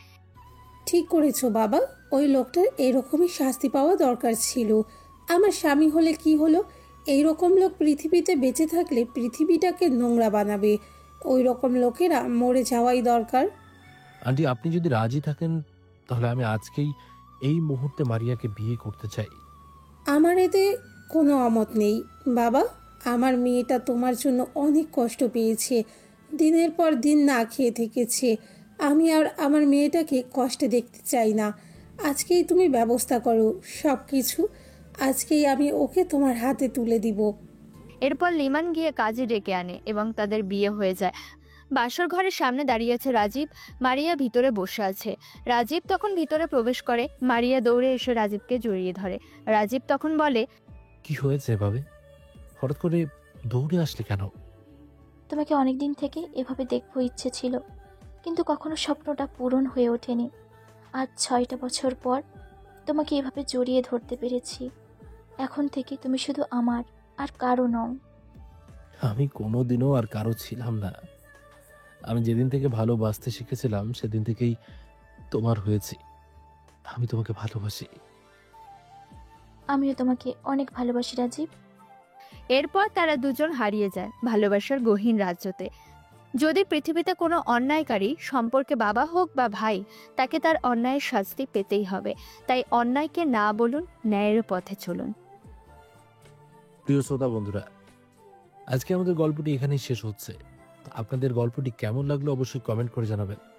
এছাড়া এখনো পর্যন্ত যারা আমাদের চ্যানেলটিকে সাবস্ক্রাইব করেননি, প্লিজ সাবস্ক্রাইব করুন এবং পাশে থাকা বেল আইকনটি প্রেস করুন, যাতে সবার আগে আপনার কাছে আমাদের গল্পটি পৌঁছে যায়। তো বন্ধুরা, আজকের মতো এ পর্যন্তই। দেখা হচ্ছে পরবর্তী গল্পতে। ততক্ষণ ভালো থাকবেন, সুস্থ থাকবেন।